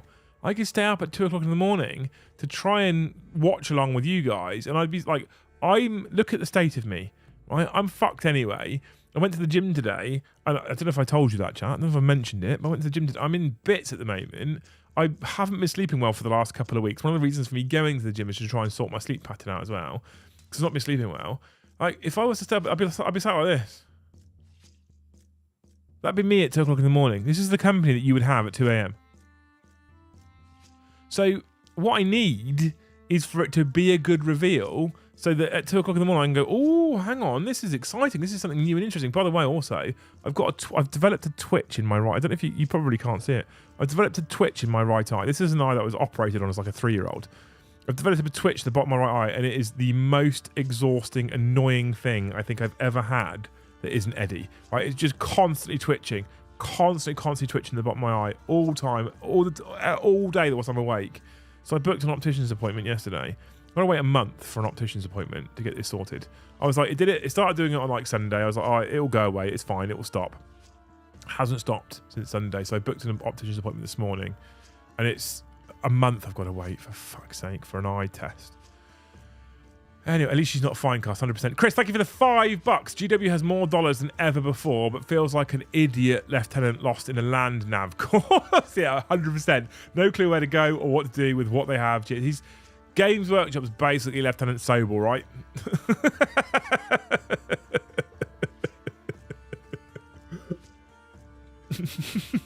Anyway, thanks, Chris, for the 5. You're a legend. For the same cost, near enough, you could become a Scald tier member and come and join us in the Great Hall Discord server. This is the thing with GW, right? Maybe I'm wrong here. I'm happy to be corrected on this one. I don't own or run a multi-million or billion-pound company. The likelihood is I probably never will. I'd like to. I'd very much like to. But I probably will never own a multi-million or billion-pound company, to be honest with you. But I feel like GW's success could arguably be doubled if they weren't such fucking troglodytes. So often they make such bizarre, baffling decisions and they shoot themselves in the foot. And if the people at the top weren't quite so money hungry, ironically, they probably would make more money. You know?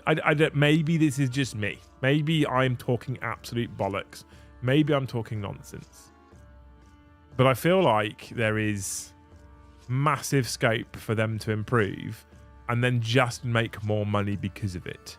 You've got to plan ahead to be ill in the UK. You do, yeah. I had a similar eye twitch a while back. It just disappeared on its own for what that's worth. I mean, Carl, I hope it is. There's going to be no harm going and getting an eye test anyway. I haven't had one for sort of, 2 or 3 years. So it's not going to hurt to get an eye test. I sit in front of screens quite frequently. Spend a lot of time looking through camera lenses, looking at phone screens, tablets, stuff like that. So it's not going to do me any harm to actually have an eye test. So I probably should get one anyway, right? But I'm hoping it goes away because it's exhausting. It's annoying the shit out of me every day. Every day. Could be some muscle or nerve damage. More likely it's an electrolyte imbalance due to diet or sleep. It should heal up. I'm hoping so, Evan. I'm hoping so. But I'm going to get it checked anyway. First thing to fix is the rules writing, even just making it comprehensive, because fuck, Horus Heresy is amazing, but the cross-referencing is just shit. Yeah, I mean, this is what I'm saying. They keep just dropping the ball, right? Horus Heresy is probably a better core rule set, in my personal opinion. A lot of people will disagree with this, in my personal opinion, than 10th edition. And so I would naturally, Leon, be more inclined to play Heresy over 10th edition, if I'm honest with you. Not for the business or the channel. From my own personal enjoyment, I would probably rather play Heresy because I think the edition is something that I would enjoy more, mostly because it's more akin to 7th edition. I love 7th edition personally. I know a lot of people hated it, but I actually really love 7th edition. And then I got hold of the Chaos book and the main rule book and the cross-referencing. It drew me, it sent me mad. Honestly, I went insane in the space of sort of 2 days, and that was it. Then I was like, I'm not doing it. Now I'm kind of going back to it because of what's going on with 10th. But, imagine if all of the codexes came out within 6 to 12 months of a new edition dropping. I'll see myself out this window. I mean, it would be good, but they won't. But the fact that they removed heresy models from 40k lost them a lot, and I mean a lot of money. Doombringer, I kind of hope so. I'm hoping that this decision gets returned in the future. Honestly, I don't think it will, but here's plastic heresies you can use in 40. Don't start by it. If you want a $1 million company, just make rules for correct Hammer 40k, and everyone that's not a GW brown nose would buy into it. Can't sell it legally though, Escapade. They'd shut me down. I sat and watched the reveal. Then went to work at 7 a.m, finished work at 8 p.m. Was hoping for some Chaos or Guard love, but yeah. Sorry, Will. I still earlier you said you've dropped your Chaos army at the moment because of the amount of stuff they retconned, which is a shame. Problem is the manufacturing facilities can only just about keep up with what they're selling now, yeah. Just run your own gaming store like Eliminate Games. Element Games. Need help studying for the eye test? No, Holly, I don't. I'm fine, thanks. It's just Marines so dull. I don't think these Marines are dull. These are cool, I think. But I get why people find Space Marines boring. But I think they've almost finished their overhaul of Space Marines. Surely they can't bring out much more, right? Surely. My mum said if I carried on, I would go blind. I'm sure that was probably true, Daryl. I'm sure it was true. Horus Heresy is great, but yes, you need to make a cheat sheet so you can find all your rules in one place. I'm sure Battlescribe have got hold of it. The rules are solid, says Starpilot. Was the end of 8th a peak? Was end of 8th peak rules wise? Potentially. End of 9th, but the thing is, end of 9th, the balance was pretty much there. The core rules were good. The thing that got me at the end of 9th was, here's 1 million dice, re-rolling all hits, re-rolling all wounds, ignoring invulnerables, and 25 mortal wounds. It was just kind of non-interactive. But the core rule set didn't need that much tweaking. The core rule set worked. It just worked. And the data for channels that make 40k content at the moment, the data is there. You take views from channels 3 years ago, and you compare them to views now, and views are down now compared to. 7th rules were good, channels were quite popular. 8th channels exploded, rules were quite good. 9th, the core rule set was amazing. 10th, they changed it, they just didn't need to change. They just didn't need to change. The biggest issue with 9th edition really was codex creep. If they'd have just reset the codexes back down, that was probably going to be oh, Pardo's in chat. Hey Pardo, how you doing? Here's a question. Right, so chat, Pardo's here as well. Pardo is another 40k YouTuber who also does Horus Heresy content as well. Check out SM Battle Reports if you haven't checked them out already. But he also makes 40k content. Look, I mean, I was about to ask him, how do you feel about 10th edition right now? He said 10th is just dead already, which is scary. So it's not just me. I'm not the only creator that's feeling it right now.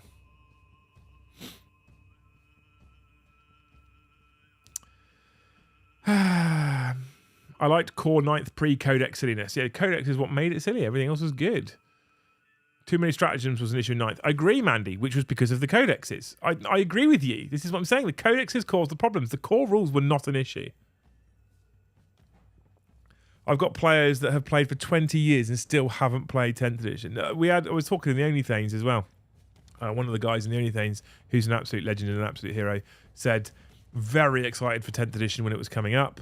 Very, very hyped for it all. It's a funny old thing. It's come out and I haven't played a game yet.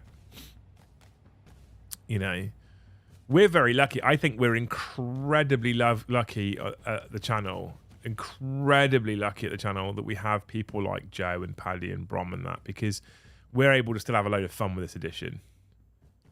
A load of fun with this edition because we're playing the right way.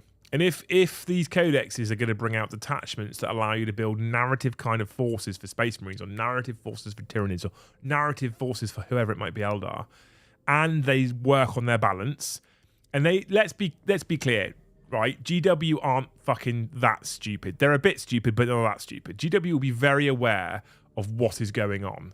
They will be aware. There's already been a couple of FAQs. Their finger is on the pulse at least.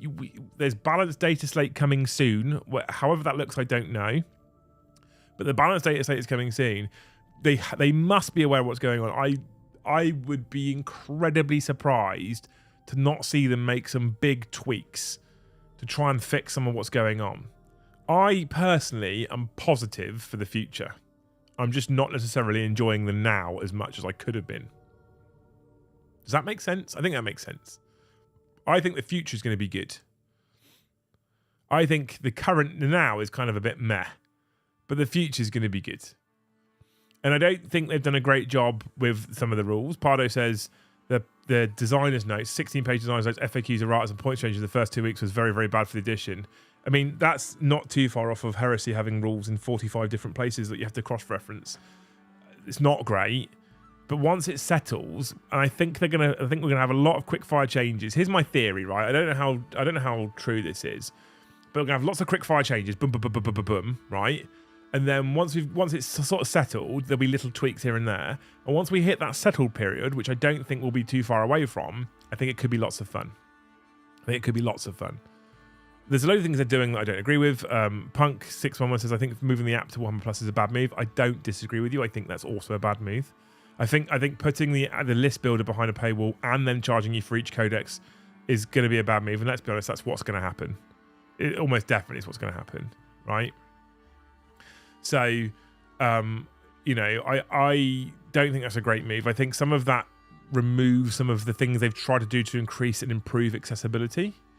They kind of just don't work in conjunction with some of the other changes they've made to improve accessibility. But I genuinely still believe, deep down, I still believe that this edition is going to be a lot of fun. And at the end of the edition, it's my hope that we look back and we go, actually, it was all right. You know what? It was a fucking mess at the start, but actually, it was all right. Like that, I genuinely think that's where we're going to be. And that's where I hope we're going to be as well. But it was a poor release for an overhyped edition that was clearly rushed. Yeah, I was. And now they're working hard to fix it. Or at least I think they're working hard to fix it. There are so many other variables. COVID for the one. The launch time for 9th was boosted hard by people being stuck at home. Give it time. The sky is not falling. Oh no, Greenblood Crusade. I mean, I've just caught that comment. I hope I've kind of just proved what you've said. I don't think necessarily the sky is falling. I think it's a bit shit at the moment, and I'm not necessarily really enjoying myself right now. I'm still enjoying myself. I'm enjoying playing Brom. I'm enjoying playing Joe. I'm enjoying just building the models that I want to build and playing with the models I want to play at the moment, because that's, I think, the best way to do this right now. If you try and be competitive in 40k at the moment, that's when it's not fun right now. Competitive 40k right now is a hot mess. It's an absolute state. But I don't think the sky is falling. I'm positive there is glimmers of hope that this core rule set that exists in 10th, although I don't think it needed so many overhauls from 9th edition, there is glimmers of hope that this could be a great addition. One of the things we do need, here's one of the other problems as well, or one of my other concerns, I should say, rather than problems, and it's how long it's going to take them to get codexes out. Because I also think that one of the things that's going to make this edition great is the codexes, potentially, which is an interesting theory, right? Because what I've just basically told you is I think that codexes is what killed the previous edition. Codexes caused problems in 9th, and I think codexes could rescue 10th. And I'll revert back to that Space Marine reveal document thing that we read a minute ago on the Warcom page. 6 detachments based on the way that the 6 first founding chapters operated, plus an additional detachment for First Company. The narrative choices that you guys are going to have for building your army, like, I have forever been a person who typically has wanted to paint an army a specific colour scheme based off something that narratively exists. Okay, so my Eldar painted Simhan, for example. And I've always wanted to build things and paint things specific colours, and wanted to play them a specific way because I like a specific legion or a craft world or whatever, a regiment, That's always been me. And I feel like in 9th edition, you were kind of punished by that or for that. And perhaps to an extent even in 8th edition, right? You were kind of punished for that. In 7th edition and previous, you didn't have detachment rules. Those things kind of didn't really exist, or chapter rules. And when they brought them in, people were kind of like, hey, cool, this is loads of extra flavour, which it is to a point. But what it also did was it went, your options have gone boom, Because you want to play Salamanders, well then this is your army rule. Or you want to play Simhan, well this is your army rule. And you kind of have to build into that army rule, or your army rule becomes pointless. Becomes utterly pointless, right? When I look at that specific Space Marine article that states you've got 6 detachments, like I said, that all are based off of one of the first founding chapters and the way that they might operate. So you're going to have something Iron Hands, something Salamanders, something Ultramarine, something White Scars, you know, something Raven Guard, something the other one, whatever the Imperial Fist. No one cares about Imperial Fist, do they, Valrak? They say that each one's going to have a specific detachment that's going to operate in a way that would remind you of that, but doesn't limit you to that. So like I said earlier, if you're a White Scars player and for this particular battle you don't want to bring your bikes, guess what? You don't have to use a detachment that's based around bikes and fast attack. What you can do instead is you can just pick a different detachment.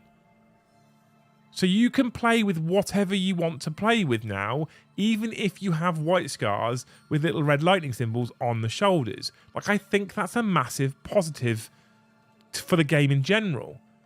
My Simhan, I got rid of my Simhan. I got so fucking sick and fed up through 2 editions of Simhan just not working the way that I wanted them to work, that I actually got rid of my Simhan. I mean, to be fair, it was broken and damaged and fucked and chipped and all sorts, and it needed a refresh anyway. But one of the main reasons why I got rid of it was because I was so bored of trying to make Simhan work for 2 editions, and they just didn't work the way I wanted them to work. If the Eldar Codex comes out in the same way the Space Marines Codex has come out, which we have to believe they're all going to be the same, right? You know, if we believe that Eldar Codex is the same as Space Marines, they're going to give me 6 or 7 detachments, and I can pick the one that I want to use from Eldar. If I want to bring Simhan Ghost Warriors, guess what? I can do it.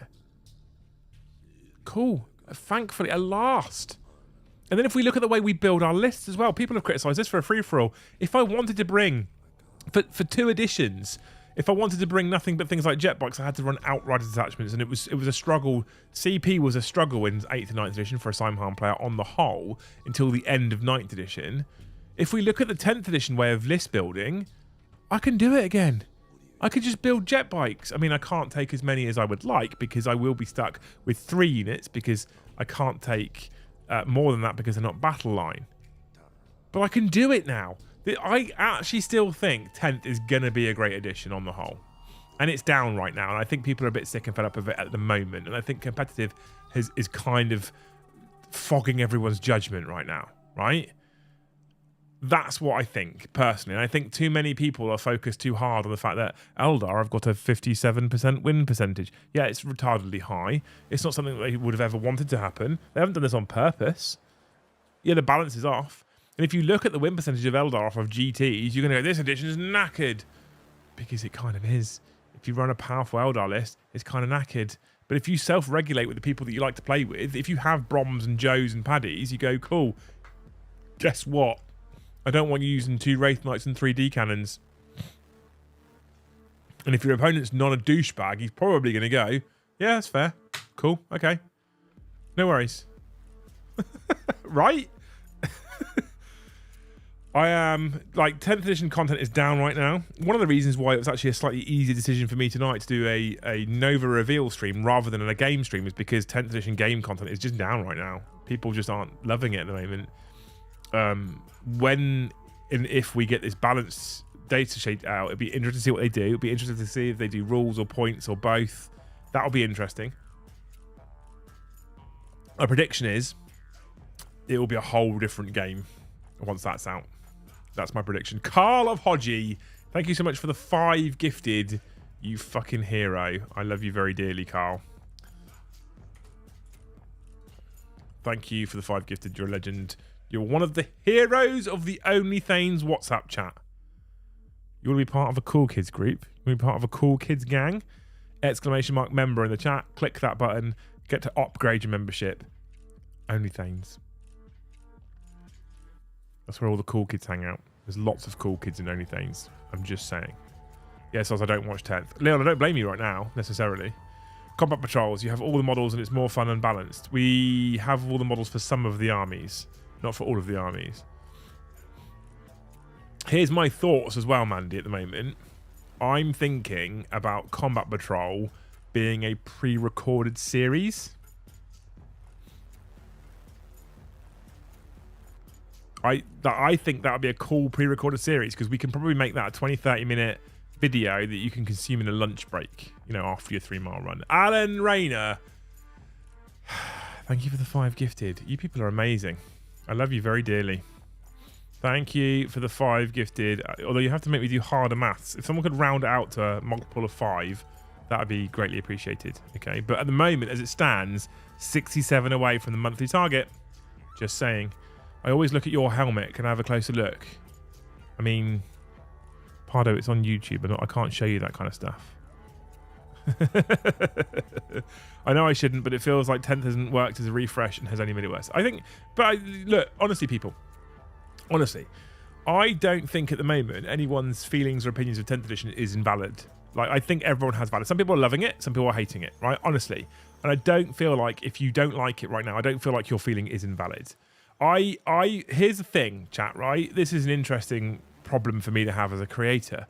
I contemplated about 2 weeks ago, genuinely contemplated switching to 100% talking. I basically decided to go down I was going to decide to go down the Valrak route.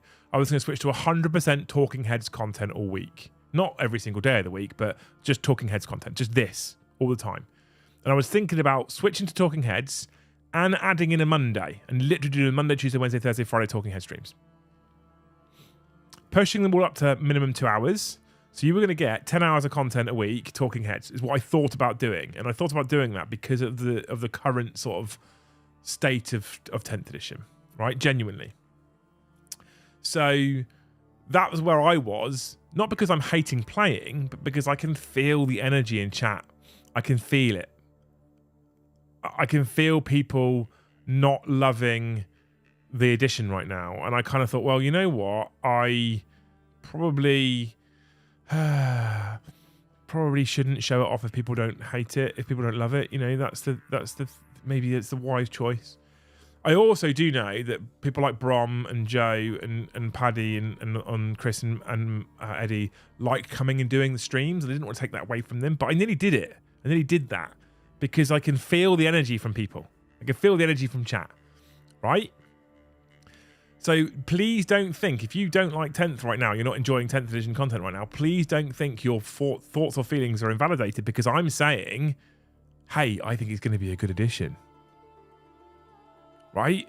But I do, what I will say to you people is, that you people that are currently hating 10th edition, don't watch it right now. Don't come and hang, well, I mean, our streams, I like to think that people can hang out with us even if they're not enjoying the edition at the moment. But if you really hate it, don't watch it. But just touch base every now and again, because I think it's going to get better. I think it's going to be fun. I honestly think it's going to be a very enjoyable edition in the future. So just hang in there, right? Hang in there. I think it's going to get decent. Balance is coming out by the end of September, says Matt White Paint Job, and Eldar are getting changed from GW rep at Nova Open. They also apologise for the bad release. I mean, like I said, they must be aware of it, right? They must be aware of it.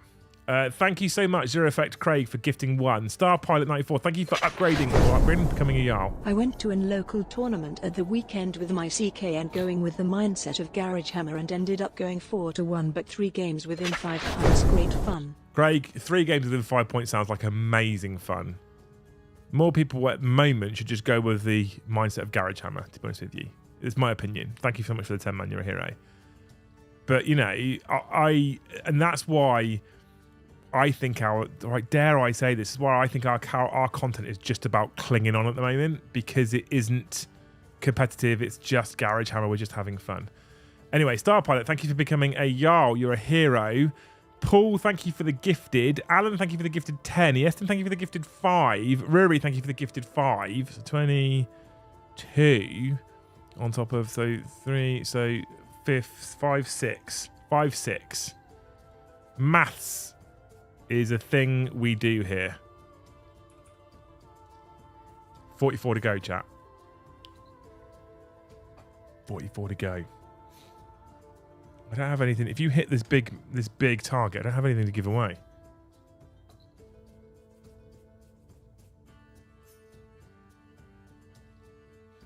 actually don't have anything to give away at the moment.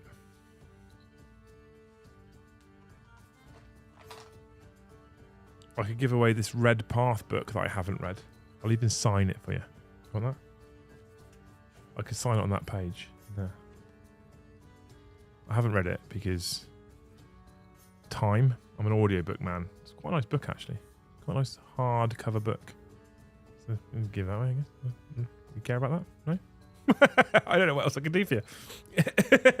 That isn't a bad shout, Liam. You could even bring along one of your co-presenters each night to keep the banter fresh. Nah, I think we're gonna stick to the games right now. Honestly, we're gonna keep playing. I'm gonna keep to the normal schedule.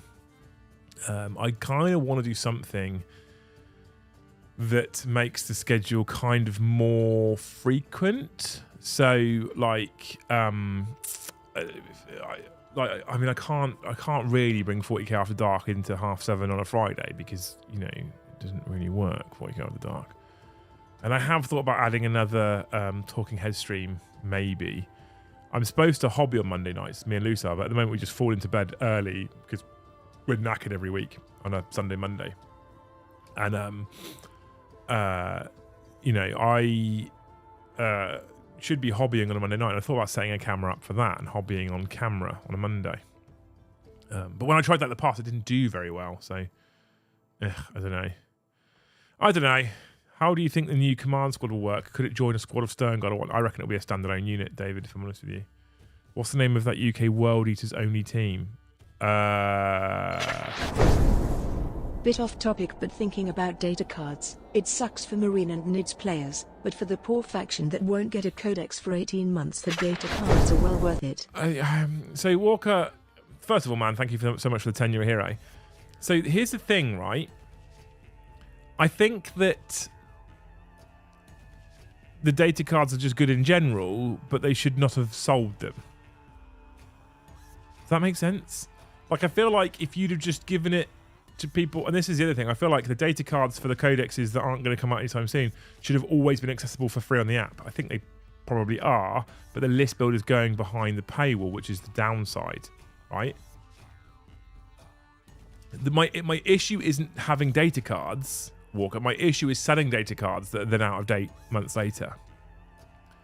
So, selling, and to some extent, I guess, if you sell a set of data cards that are going to be viable for the next 18 months because you're not going to get a new codex for 18 months because of whichever faction it is, then I understand, like, they could be perceived as value.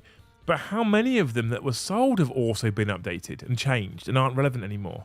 I dread to think how many times, even on stream, we've been caught with our pants around our ankles because someone has said, oh, by the way, Liam, that's changed. What, has it? Yeah, that's changed. Like, I've definitely used the Thousand Suns ability to move twice and then charge. Paddy did it because we used it on the card. Oh, the card's wrong. It's been updated. Well, you sold those cards to people. Right? You sold those cards to people. I like Joe because he sounds like Bill Bailey. He's very much like Bill Bailey. Your data card should have been released when it's more stable. That was a cock up. It was 100%. Like, but no one would have any problem with the data cards whatsoever if they were just PDF form and every time they updated them, the PDF got updated. No one would have a problem with that. No one would criticize them. Yes, they make no money from it, but no one would criticize them if that was the case. But the fact they've sold them that were misprinted in the first place, they've also sold ones that were very, very quickly FAQ'd shortly after, and now they've sold ones, big fucking Space Marine ones, that are going to be out of date within 4 months, let's say, of the edition coming out. That's where this is where GW just invite themselves to be criticised. Like this, like they're just inviting themselves. They're just asking for people to criticise them. This is as simple as that. Release them as PDF only. Kind of be a little bit honest with your audience, but like, hey, look, we've got this whole new edition. We've done the best we can. We're going to put it out to you. Everything at the moment is digital only. Everything at the moment is digital only. We are going to be bringing out codexes. We are going to be bringing out actual books, but everything's digital only for the first, 3 to 6 months. Okay? And you, the people, what we want, here's a feedback form that exists on our website. Right? And you, the people, are going to feedback as much as you can. As much as you can. Just feedback, feedback, feedback, feedback. And then once we've got this feedback, we'll push things to print. And then we'll sell it. Like I'm a person who would still buy the books at that point. Maybe I'm the odd one out here. Maybe I'm the only one who's going, I'd buy the books. And I was like, well, I've got the fucking digital version at that point. Why would I? But I feel like they don't need to necessarily rely on book sales when their model ideas are when their model product is so good. Just lean into selling that, for fuck's sake. It doesn't make sense to me. It doesn't make sense to me. Because now what you've got is a load of pissed off people. Innit? Right? Anyway, Alan, thank you so much for the 10 gifted. Trout, thank you so much for the 10 gifted. That's 20 more. You legends. Let's update this. Boop. There we go. Heroes, one and all. Heroes, one and all. It's tough to say with the lines. 100% it's tough to say with the lines. Like, I agree, but codexes are out of date as soon as rules change too. I guess it's how much value do you want out of your printed products versus how quick you want rules changes. And this is the issue. If you're ever going to release a physical product that you're selling to people with rules on, with words, written words with rules on, especially in the world of Games Workshop, you're probably accepting the fact that, you know, things are going to be wrong at some point, and you're going to get there's going to be an FAQ, right? There's going to be an FAQ. That's going to happen. This is one of the reasons which is why I think that a living digital rule set is probably more compelling than a physical codex. And there's a number of things I would have done. Like, I think that they can still buy books, like still sell books for the army. I would pack out a codex with things like narrative and painting guides and blah, blah, blah, all this kind of stuff. Like, I'd pack those out and maybe then keep the army-specific rules digital only. Maybe even, like, I think you could even go as far as to say, potentially, right? Here's how okay, right, chat. From a man who's never thought of this before really in detail, let me tell you how I would do it. Right? And this is where you can now all tell me that I'm wrong. But I'm going to try anyway. Right? Here's how I would do codexes and make money in 40k. This is what I would do. Stage 1. The app would remain free and would not be under the Warhammer Plus subscription model. Okay? If GW were determined to... the caveat to this, by the way, is if GW were determined to continue to make money off selling books. Okay? So this is how I would do it. Right? The app would be free. The first set of rules that come out for the new edition would all come out for free, like they did via PDF, and they'd all be in the app. Nothing would be purchasable for rules, okay? Because all you're going to do is piss people off if you change them very, very quickly and they've already bought the cards. So, first set of rules free. Kind of what they did right now, sort of. Apart from they sold cards, I wouldn't sell the cards personally. When a codex then comes out, I would sell it for probably slightly less than they're going to be selling it for. Let's say £25. I don't know what that equates to in your currency of choice, but let's say £25, right, roughly. I would pack it full of narrative. I'd put the Crusade rules in there because they often don't change, right? I'd fill it with painting guides. I'd put conversion guides and the hobbyist-based shit, right? Hobbyist stuff, you know? I probably would have loads of artwork in there. If it's Space Marines, for example, I'd have a painting guide for every chapter, even if it's just a basic one. I'd put tons and tons and tons and tons and tons and tons of content in there, right? But I wouldn't put any rules in there. I wouldn't put any points in there at all. I wouldn't put any data sheets, any points, okay? And then what I would do is I would have a code that you put into your free app. And that's where all your rules are. All your rules are on that app at that point. Okay? I would also allow you to format and print from the app. Okay? So at that point, if I decide to change your rules, if I decide, we might have fucked up on Fate Dice, and Fate Dice might be better if we do one per phase instead of as many as you want whenever you want, and I change that rule, I haven't instantly invalidated your army cards that you've bought, or instantly invalidated your codex that you've bought. I wouldn't do that. Because it's digital only. And if I'm giving you the option to print for free, guess what? You just print it again for free. Yeah, it costs you the print costs, but it hasn't invalidated a £30 book. That's what I would do personally. That's where I would go. Plummy Plum says, showing my age here, but it sounds like second edition. I never had second edition codexes, I don't know. Talking of Plummy the Plum, thank you so much for the 5 gifted. You're an absolute legend. Alan, thank you for 10 more. Stop it, Alan, now. That's enough from you, thank you. But thank you for 10 more from Alan. And Rory, thank you for 10. I don't think I already added... Did I already add yours on, Rory? Or did I not? Am I adding 25 or am I adding 15? What am I doing? Tell me, chat. Probably Coco. So you have to buy a paperweight to get into an app, or just having potentially outdated rules with post-it notes in the book. So this is the thing, right? Probably Coco.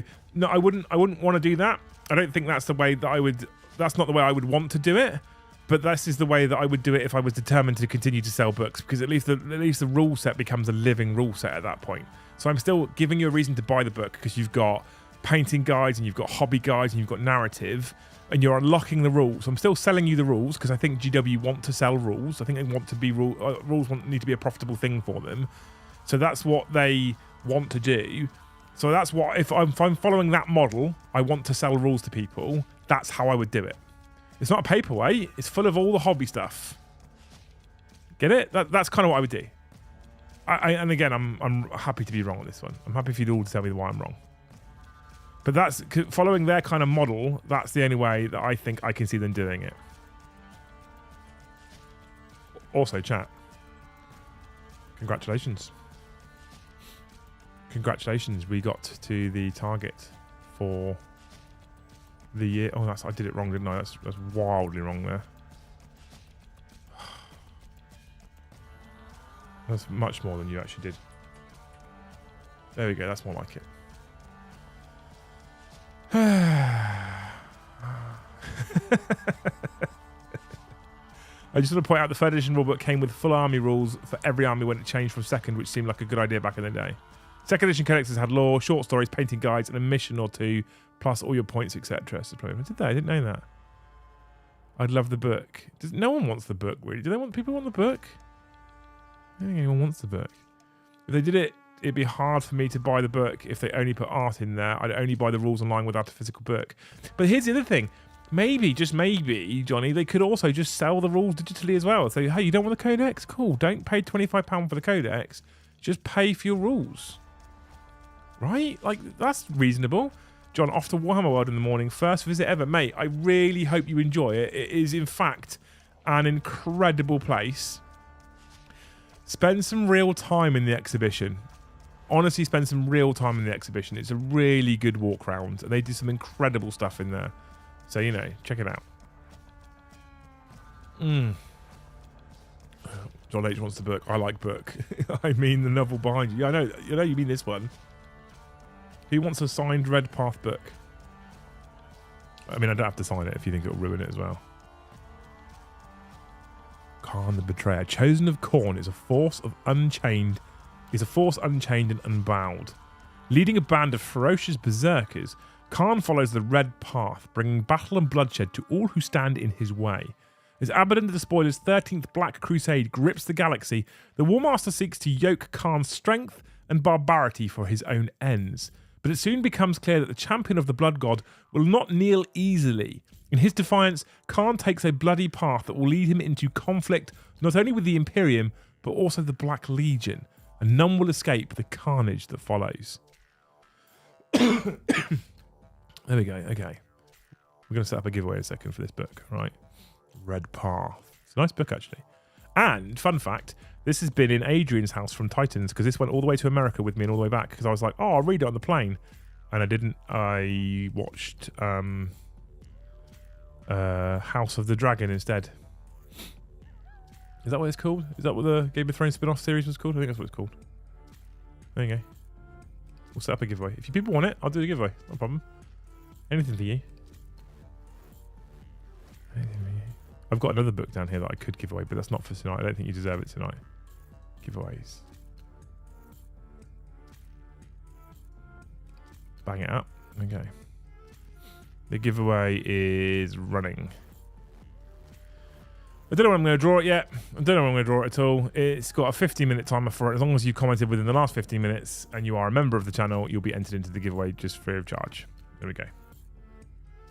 It started when Carl said Lego giveaway. Okay, so there you go. The other one that I'm thinking about giving away at some point, or doing something with,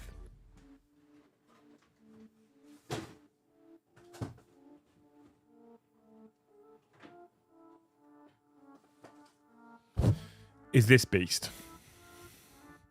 This is the other thing I'm thinking about doing something with, is this beast right here. All right, ignore the little holes in it, because it's fine.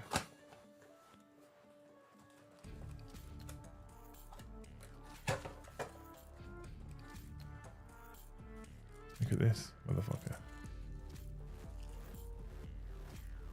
See this, chat? See this? This is the End and the Death. Limited edition. Volume 1. That's the other thing that I keep thinking about. What do I do with this? What do I do with it? Do you know it's going on eBay for like £800? £800 for a fucking book. For the End of the Death. Volume 1. Black Library. Look at that. Fancy book. Is that a Ruroc I see in the background? Yes. Is Pardo still here? Because he wanted to look at it and I didn't show him. I just made a joke instead. So I don't know what to do with that End of the Death book. I don't know what to do with that one. Oh, good God, here comes the scalpers. Well, I'm glad I have it. I would like it to go to a good home rather than a scalper. No, I won't. I won't eBay it, Tony. I'd rather give it away to someone in chat at some point. So here's my thing. Here's what I'm thinking about doing with the End of the Death book, right? Is I'm thinking of holding on to it, and then when we do the first ever stream in the new studio, the first ever game stream, right? That is when I feel like I'm going to put it up as a giveaway. Number 1143, 1443. I don't know. I don't know. Where's the number? Is it the sticker on the front? If it's a sticker on the front, it says 2247. I don't know if that means anything, but flog it money for this. No, I'm not selling it. No. So, right. Okay, let's be clear, right? That book, that End in the Death book, was donated to me by someone for the channel, right? It was donated to me. I will not sell it because it was donated to me. Okay? So what I want to do with it, because it was donated to the channel, I think the right thing to do when that sort of thing is donated to you is to not sell it. I think use it in a giveaway for the very first, for the debut stream in the new studio. That's what I think. Have we had a 10th edition chat plays yet? No, Thursday, hopefully.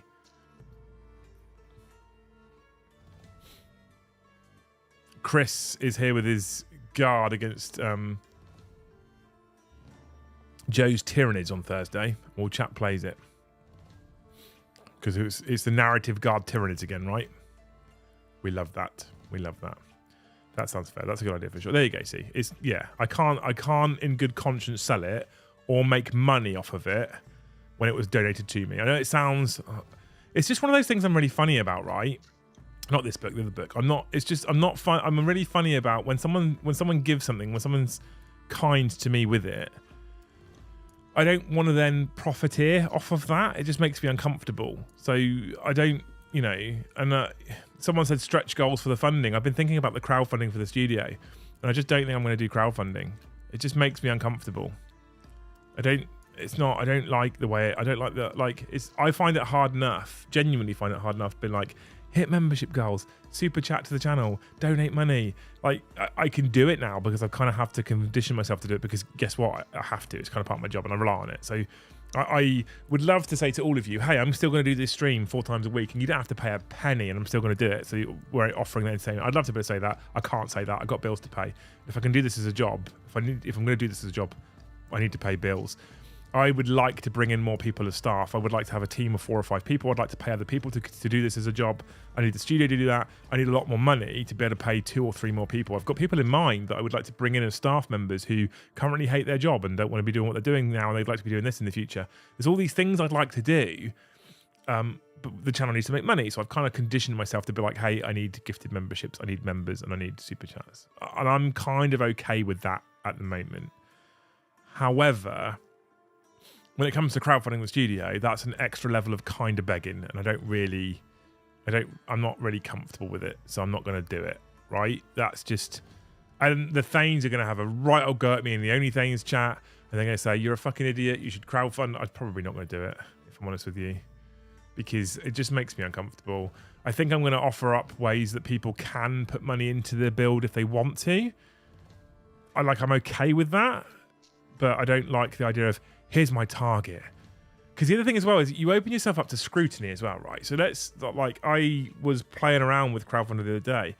And you open yourself up to a ton of scrutiny. So if you say, for example, okay, so the studio is going to probably cost a minimum of around £22,000 a year, right?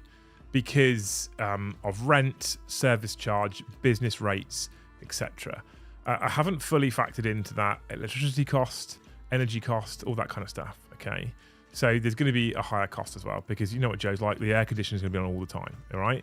So it's actually probably going to be more than $22,000 a year. It may be, I'd say, $25,000 a year for sake of argument, okay? Now, that means I'm signing potentially, in the moment, signing a 5-year lease with a potential 3-year break clause, which means I'm committing to a minimum cost to me of around £75,000, right? Minimum cost, okay? So I could put a target on of say 50,000 and say that it's to cover the first 2 years rent and costs, so that it doesn't actually cost me anything. People will get pissy. People will criticize that. They just would. People would criticize that. They'll find reasons to pick holes in what you're doing, and they'll find reasons to say, "I think you've had enough money. You're just being fucking greedy," right? They just will. It's just a fact, and that's fine. I get it. And I was encouraged to do stretch goals, and I was like, oh, I could do stretch goals for extra content, whether it means adding Age of Sigmar, or adding Heresy, or adding Bolt Action, or whatever it might be, and blah blah blah. There's lots of things we could do, right? And Tactics kind of did the same thing when Tabletop Tactics did their crowdfunder, and they raised money for other armies, and they were criticised for how much money each army was going to cost them. People weren't taking into consideration the cost of the army, the cost of the models, and the fact they're probably sending it to fucking Siege to get painted, which costs a fortune in itself. You know, it's just like, I just don't want to open the channel's revenue up to that kind of scrutiny, because it will make me feel really shit. In the time that I've talked about crowdfunders, which is perhaps 2 or 3 streams so far, there's been a couple of comments out there that have been like, nah, fuck that, I'm not touching it. So, no, it's probably not going to happen. Topless car wash stream when? I mean, Joe's got a lovely set of jubblies. So there won't be any 40k rules for this model, because we're going to make a different model, or just this one in plastic soon, so that we can sell you the same model twice. Lem's Dark Apprentice, 100%. Absolute 100%. Just slap a monster vending machine in the studio. Joe would cover half the cost just from feeding his edition.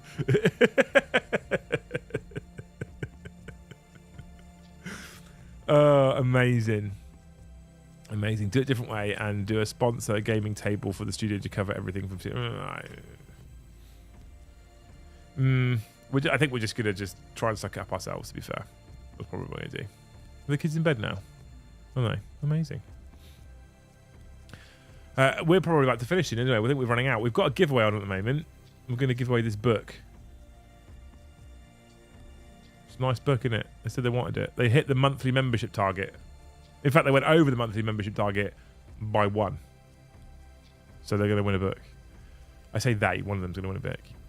You're going to have people like that. Yeah, I know you will. How about interactive games where the chat can change the game by donating super chat and make crazy games fun? Necromancer Goblin, you're talking about chat plays, which, if you've not been hanging out on the channel for a while, is something we used to do on the first Thursday of every single month, and we will in fact be doing that again probably next Thursday. And at the moment, if I'm honest with you, Necromancer Goblin, both Chris and Joe don't know it's coming. That started here, says Ozzy. I don't know if it did. Sell tickets for Baby Oil Wrestling Battle Sisters. Amazing. Every membership matters. It does 100%. Drew says hi, Lise. She can't see you, but and she can't talk back. She's got a microphone plugged in. But what about a list of things we can donate? No. We're not doing that. We're not doing that, John. Thank you, though. But no. Because the thing is, I'm very particular as well. There is a PayPal link in Discord. You can just send him. No, fuck off, Carl. Shut up. Mordy Hammer, thank you for the gifted membership. You're a hero. What a legend. What a legend. I'm going to add that one on now as well. We're going to keep adding it on for now. You've probably got another 25 minutes at me, chat, before I want to get a shower and go to bed because I'm knackered. Bring Reg the Vindicator back. We'll bring him back next Thursday, Reg, I promise you. Reg will be back. We'll bring Reg.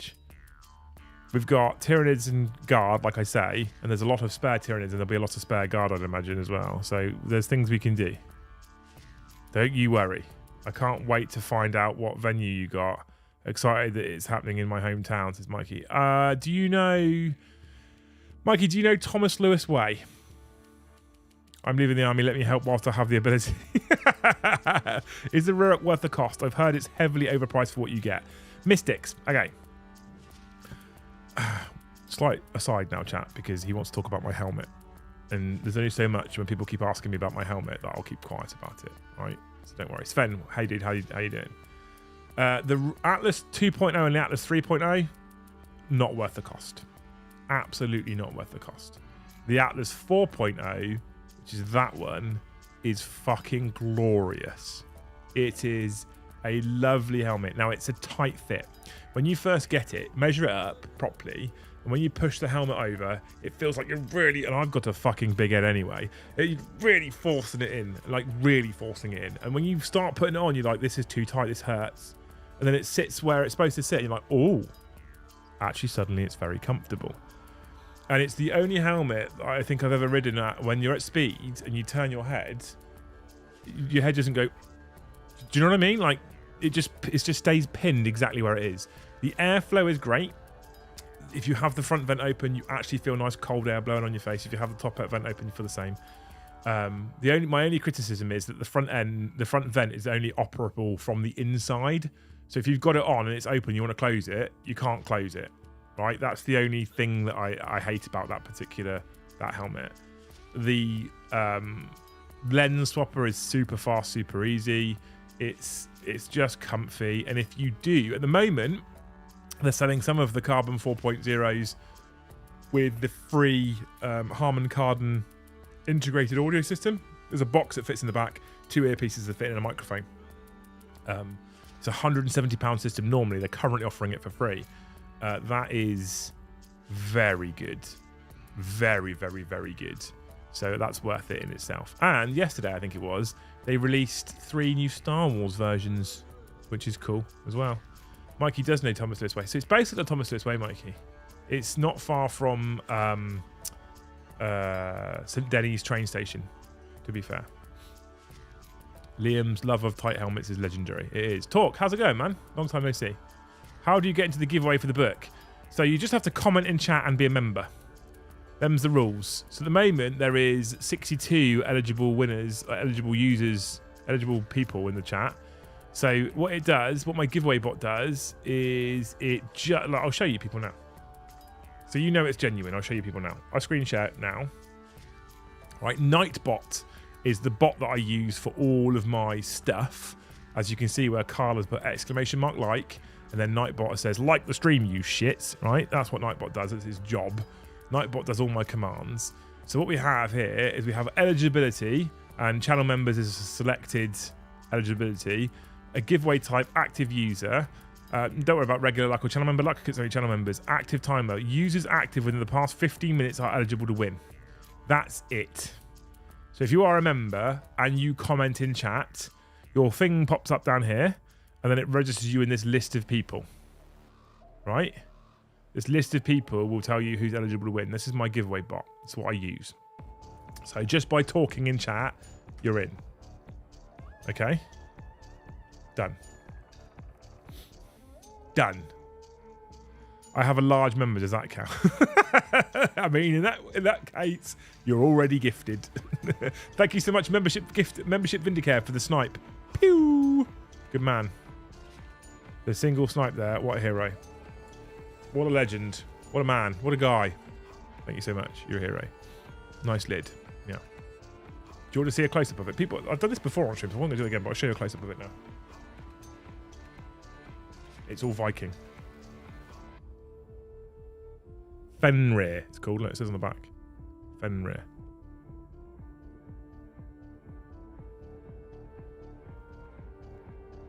Super cool.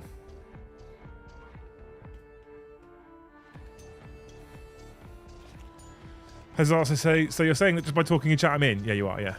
Yeah. Just say something and then like the video, you shits.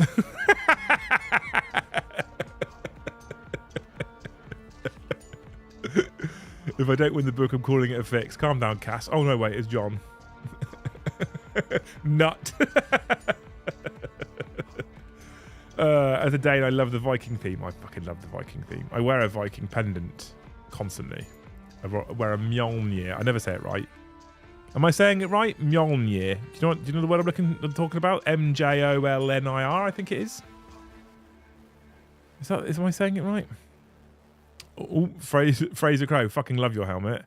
Is that a new paint job? I only saw it black. No, that's a different. It's a new helmet that comes like that. You buy them like that from Ruroc. They have some incredible designs. This is OnlyFans content showing me your helmet.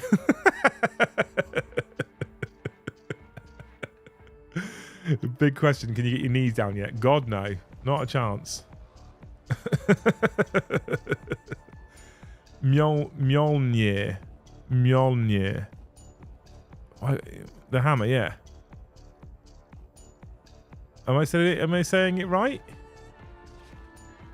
Close enough? Mjolnir. Can you write it out phonetically for me? It's O. I don't know what the O and T, I don't know what the umlauts mean. Stop butchering Nordic language. Someone write it for me. Someone write it for me fucking phonetically then. It's pronounced Mike.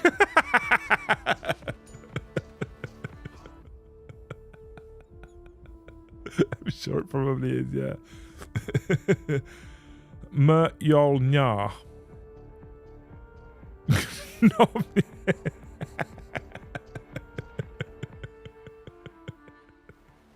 It's pronounced the big hammer. It's a cool hammer. Hang on, let's see. Look. See that? Told you. Mjolnir. I don't fucking know. Mjolnir. I'm sure I'm not supposed to say the J. Here it is then, chat. It's the next 20 minutes of me trying to say the hammer. Fuck you, talk. This is the next 20 minutes of me trying to say that word. The town I'm from is called Thurso, which translates to Thor's River. That's fucking cool. Is the laser architect hyperlink broken on the Nightbot response? I don't think so. Hang on. Where is... Oh, it doesn't seem to have... Oh, hang on, undo. It doesn't seem to have actually put it in as a link, does it? Let me fix Nightbot right now. Boop. Commands. Open link in new tab. Nightbot commands. Custom commands. Loading. Loading. Edit. Cancel. Edit. Let's add the HTTPS part because that's probably why it's having a problem. Right, let's find the right command.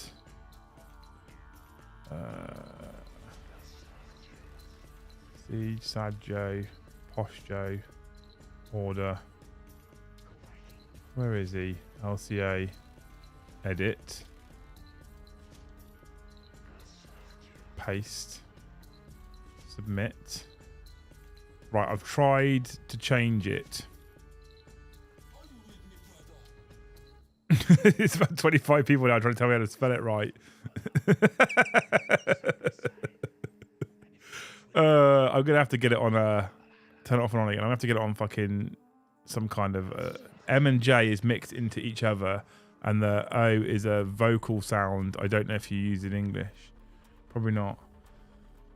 Hey, look, I'm happy to learn. But,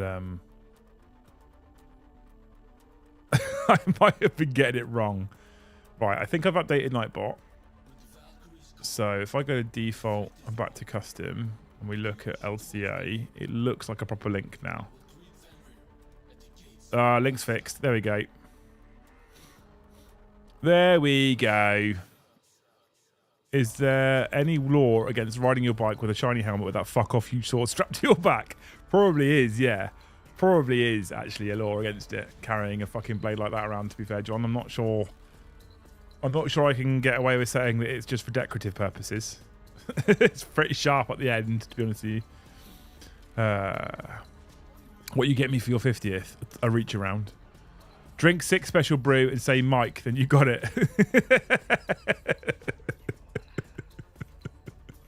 Your pronunciation. Miyal Aussie has won the giveaway. Yeah. Thanks, mate.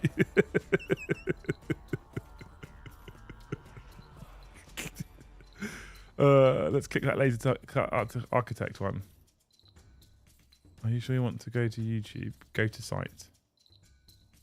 Your collection is not private. Advanced. Click on the link. Fucking hell, it's a roundabout way of getting there, but we get there eventually. Oh, Dari, you've added loads of new stuff.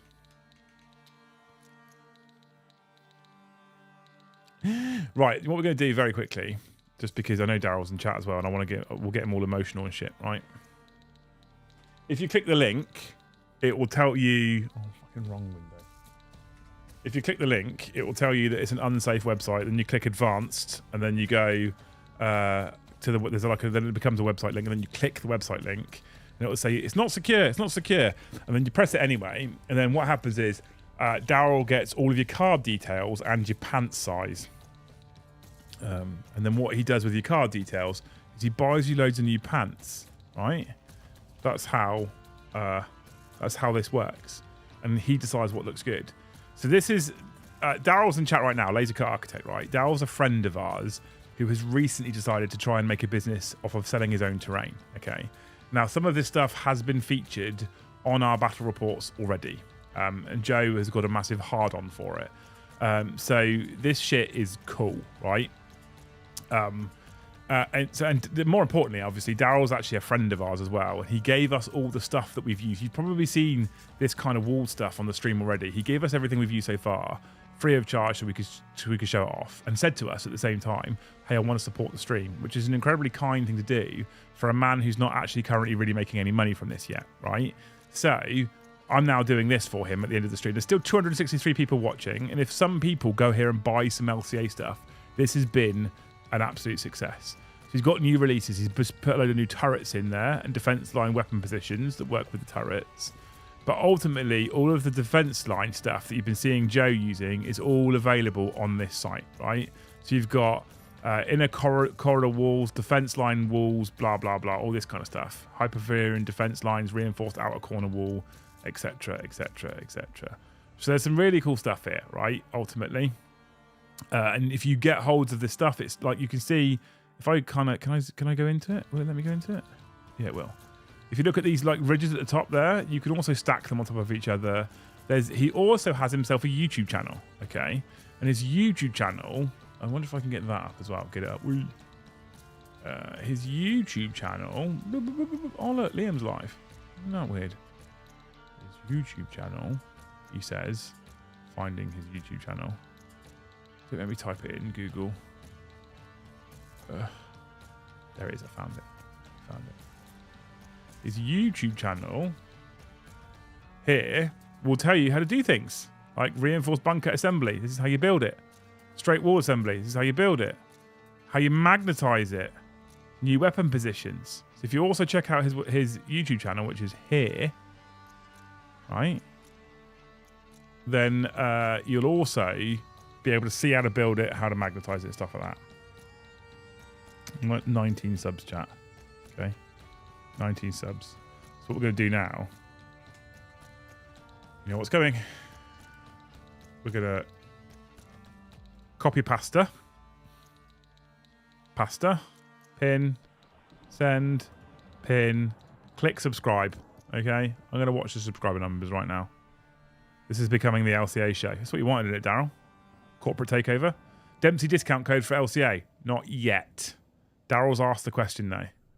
Exclamation mark gaming drew for the DMZ channel.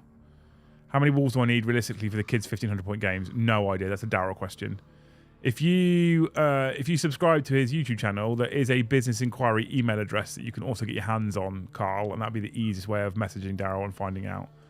You just have to click I'm not a robot. It's basically lasercutarchitect@outlook.com, and you can ask your questions. There you go. All right.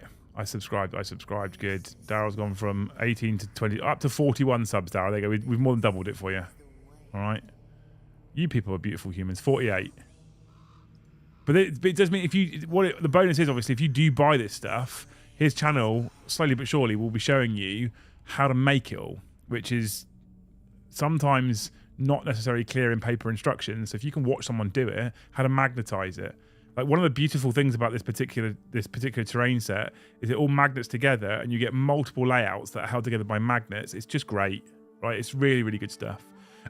And I am being slightly nice about it because he's a friend of ours, but I would like to think by now that you guys know full well I wouldn't promote a product that I thought was dog toffee. If I thought you guys were going to get ripped off and get a bad product out of it, I wouldn't shout about it at all, because I don't want to be a person who sells product that I wouldn't use myself, and we've used this stuff on stream and I would happily use it again and again and again. And we have in the past, this is genuine, we have been provided terrain in the past that Joe and I have taken and gone, we're not using this stuff. We're not putting it on stream. And we've had people that have got pissed off with us. They said, we sent you some terrain. Are you going to use it? I'm like, I'm sorry, no.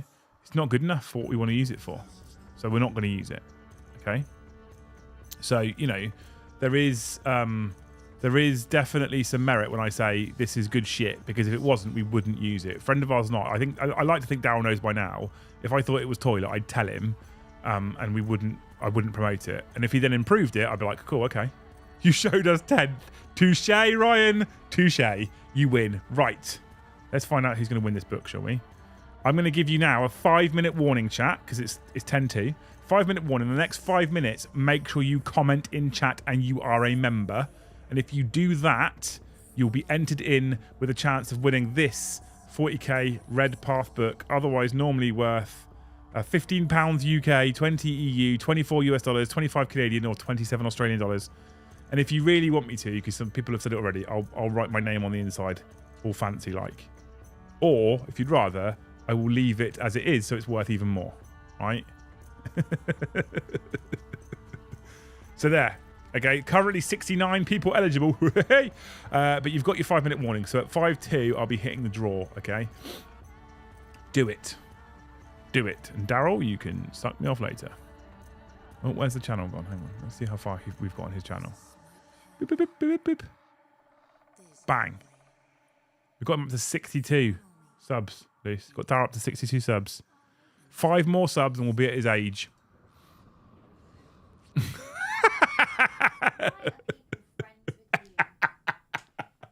You didn't hear it, chat, but Luce is like, why are people friends with you? These people aren't friends. They come here to taunt me. Tony, I forgot to say thank you for the poo, by the way. You're a hero. I think I said thank you, membership Vindicare, for the gifted.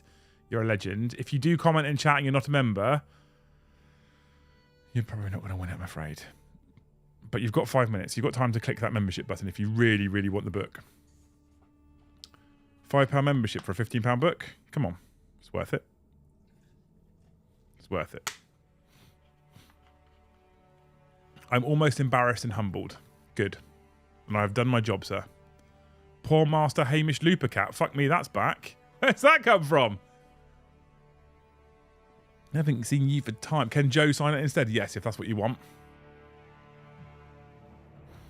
Although I know what Joe's like. He would sign it the exact same way he signed his credit card. So maybe not a great idea.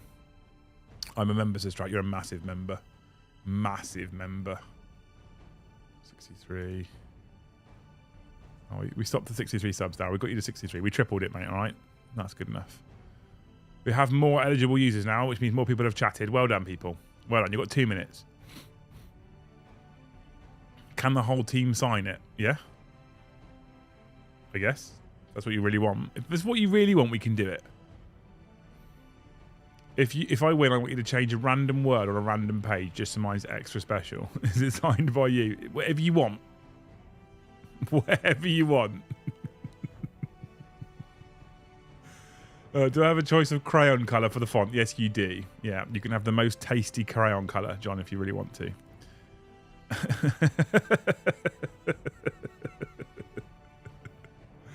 Can you have the Titan sign it? Probably not. Unless you really want to wait, because they are contemplating coming down, or coming over, I should say, for the grand opening of the new studio. So, can Joe sign it by finger paint? He'll just prick his finger and write it in his own blood.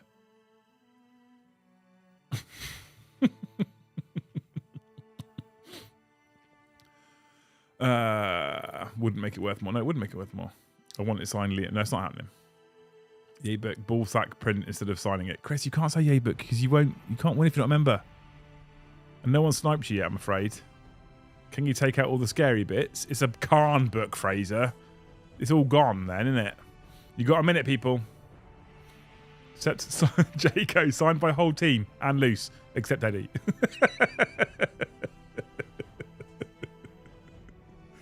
Have you already read it? Is there margin? No, I have not read it at all. It's basically, it went in my book, travelled to America. I bought it to read on the plane because Titans is an 11-hour flight, right? So I bought it to read on the plane. It went in my bag onto the plane. I flew to Titans and I slept for half of it and then watched the Dragon thing, the Game of Thrones spin-off series, House of Dragon.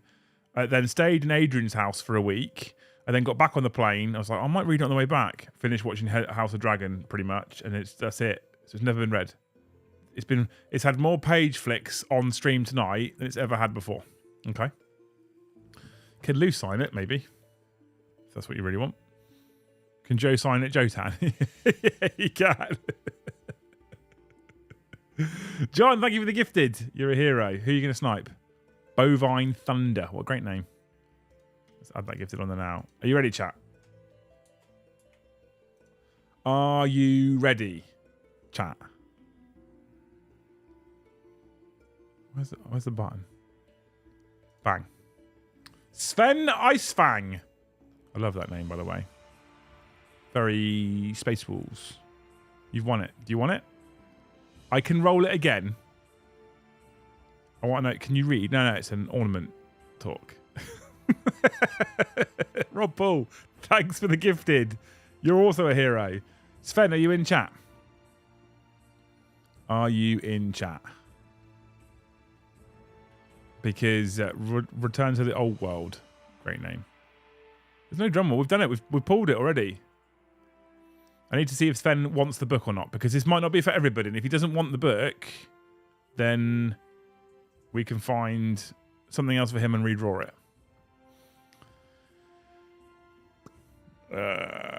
There's another gifted from Rob. Where do I need to go? I need to go here. And here. Here. We're climbing. We're climbing all the way to 3,000 members. He left. I'm not ready. Redraw. No, I can't. I'm not going to redraw it if he doesn't tell me that he doesn't want it. We'll just have to wait until we hear from him. And if we don't hear from him on this stream, then the next time I see him on stream, I'm like, "Do you want this book?" And then if he doesn't want it, then we'll redraw it then, right? It is I, Sven, says poor master.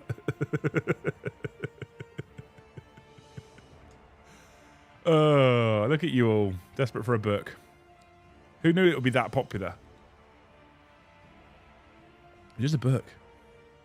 Sven's not saying anything, is he? It's fine by all the sexy creepies. No, not Mr. Sven Holio. Sven Icefang. I'm Sven, and so is my wife. Yes, please. So he wants it. Okay. There we go. He spoke, people. Sven has spoken. If you let me know if you're in Discord, mate, just give me a message so I can grab the there's two of us, so I can grab your deets off you and get it sent out to you. Let me know what you want me to do with it, and we'll get it posted out to you at some point, probably next week, mate. All right. Anyway, I assume you're in Discord as well, by the way. If not, you can email me, and I have no idea actually if my channel, my channel's homepage has an email address on it that you can use. About email address. Yes. Okay. If in doubt, if you're not in Discord, then you can go to the about section of my YouTube channel and click the email address, view email address, right? And then you can just reach out to me via email as well. But basically what I'm going to need from you is what you want me to do with this and what address you want me to send it to. That's about it. And I'll sort everything else out, okay? Beautiful. Right, you people have been amazing. Thank you so much for hanging out with us on this fine Thursday evening. Almost as many likes as we've got concurrent viewers. 250 viewers, 226 likes. So if you haven't already and you have enjoyed the stream, please, if you were waiting to see if you'd like it or not, please make sure you smash that like button for us before you disappear tonight. What you can also do, which really helps us out, is you can do things like comment on the stream after it's finished. And you can do things like share this stream with people that you like and people that you know and see if you can get people watching it. I'm conscious that a lot of people won't watch a 2.5 hour stream after the fact. We've got plans for smaller content in the distant future. Again, lots of things revolve around the studio coming soon. But moreover, thank you so much for hanging out with us. You guys have been amazing. I think that the Nova reveals were pretty cool. I actually think they did a good job with the reveals. A couple of little narky points we spoke about, but on the whole, I'm quite excited for it. In terms of content, there's 2 more streams this week, okay? Firstly, we have 40k After Dark tomorrow night at 9:30. So come and hang out with us tomorrow night whilst we will chat nonsense, absolute bollocks, nothing 40k, drink some mead, and end up with some shocking loose fact. No, you're not getting a bonus one tonight. It's a Thursday, right? It's not a Friday, it's a Thursday. So there you go. So tomorrow, you'll get that one. However, that will not be the end stream before the start of next week. I have made a decision, and on Saturday at 10 a.m, we will be going live with a stream. That's all I can say.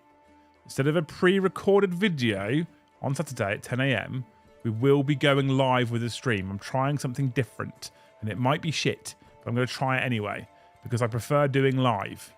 I'm going to try it anyway, okay? There we go. So, be there then. 10 a.m. Saturday UK time as well, right? See if it works. It might be terrible.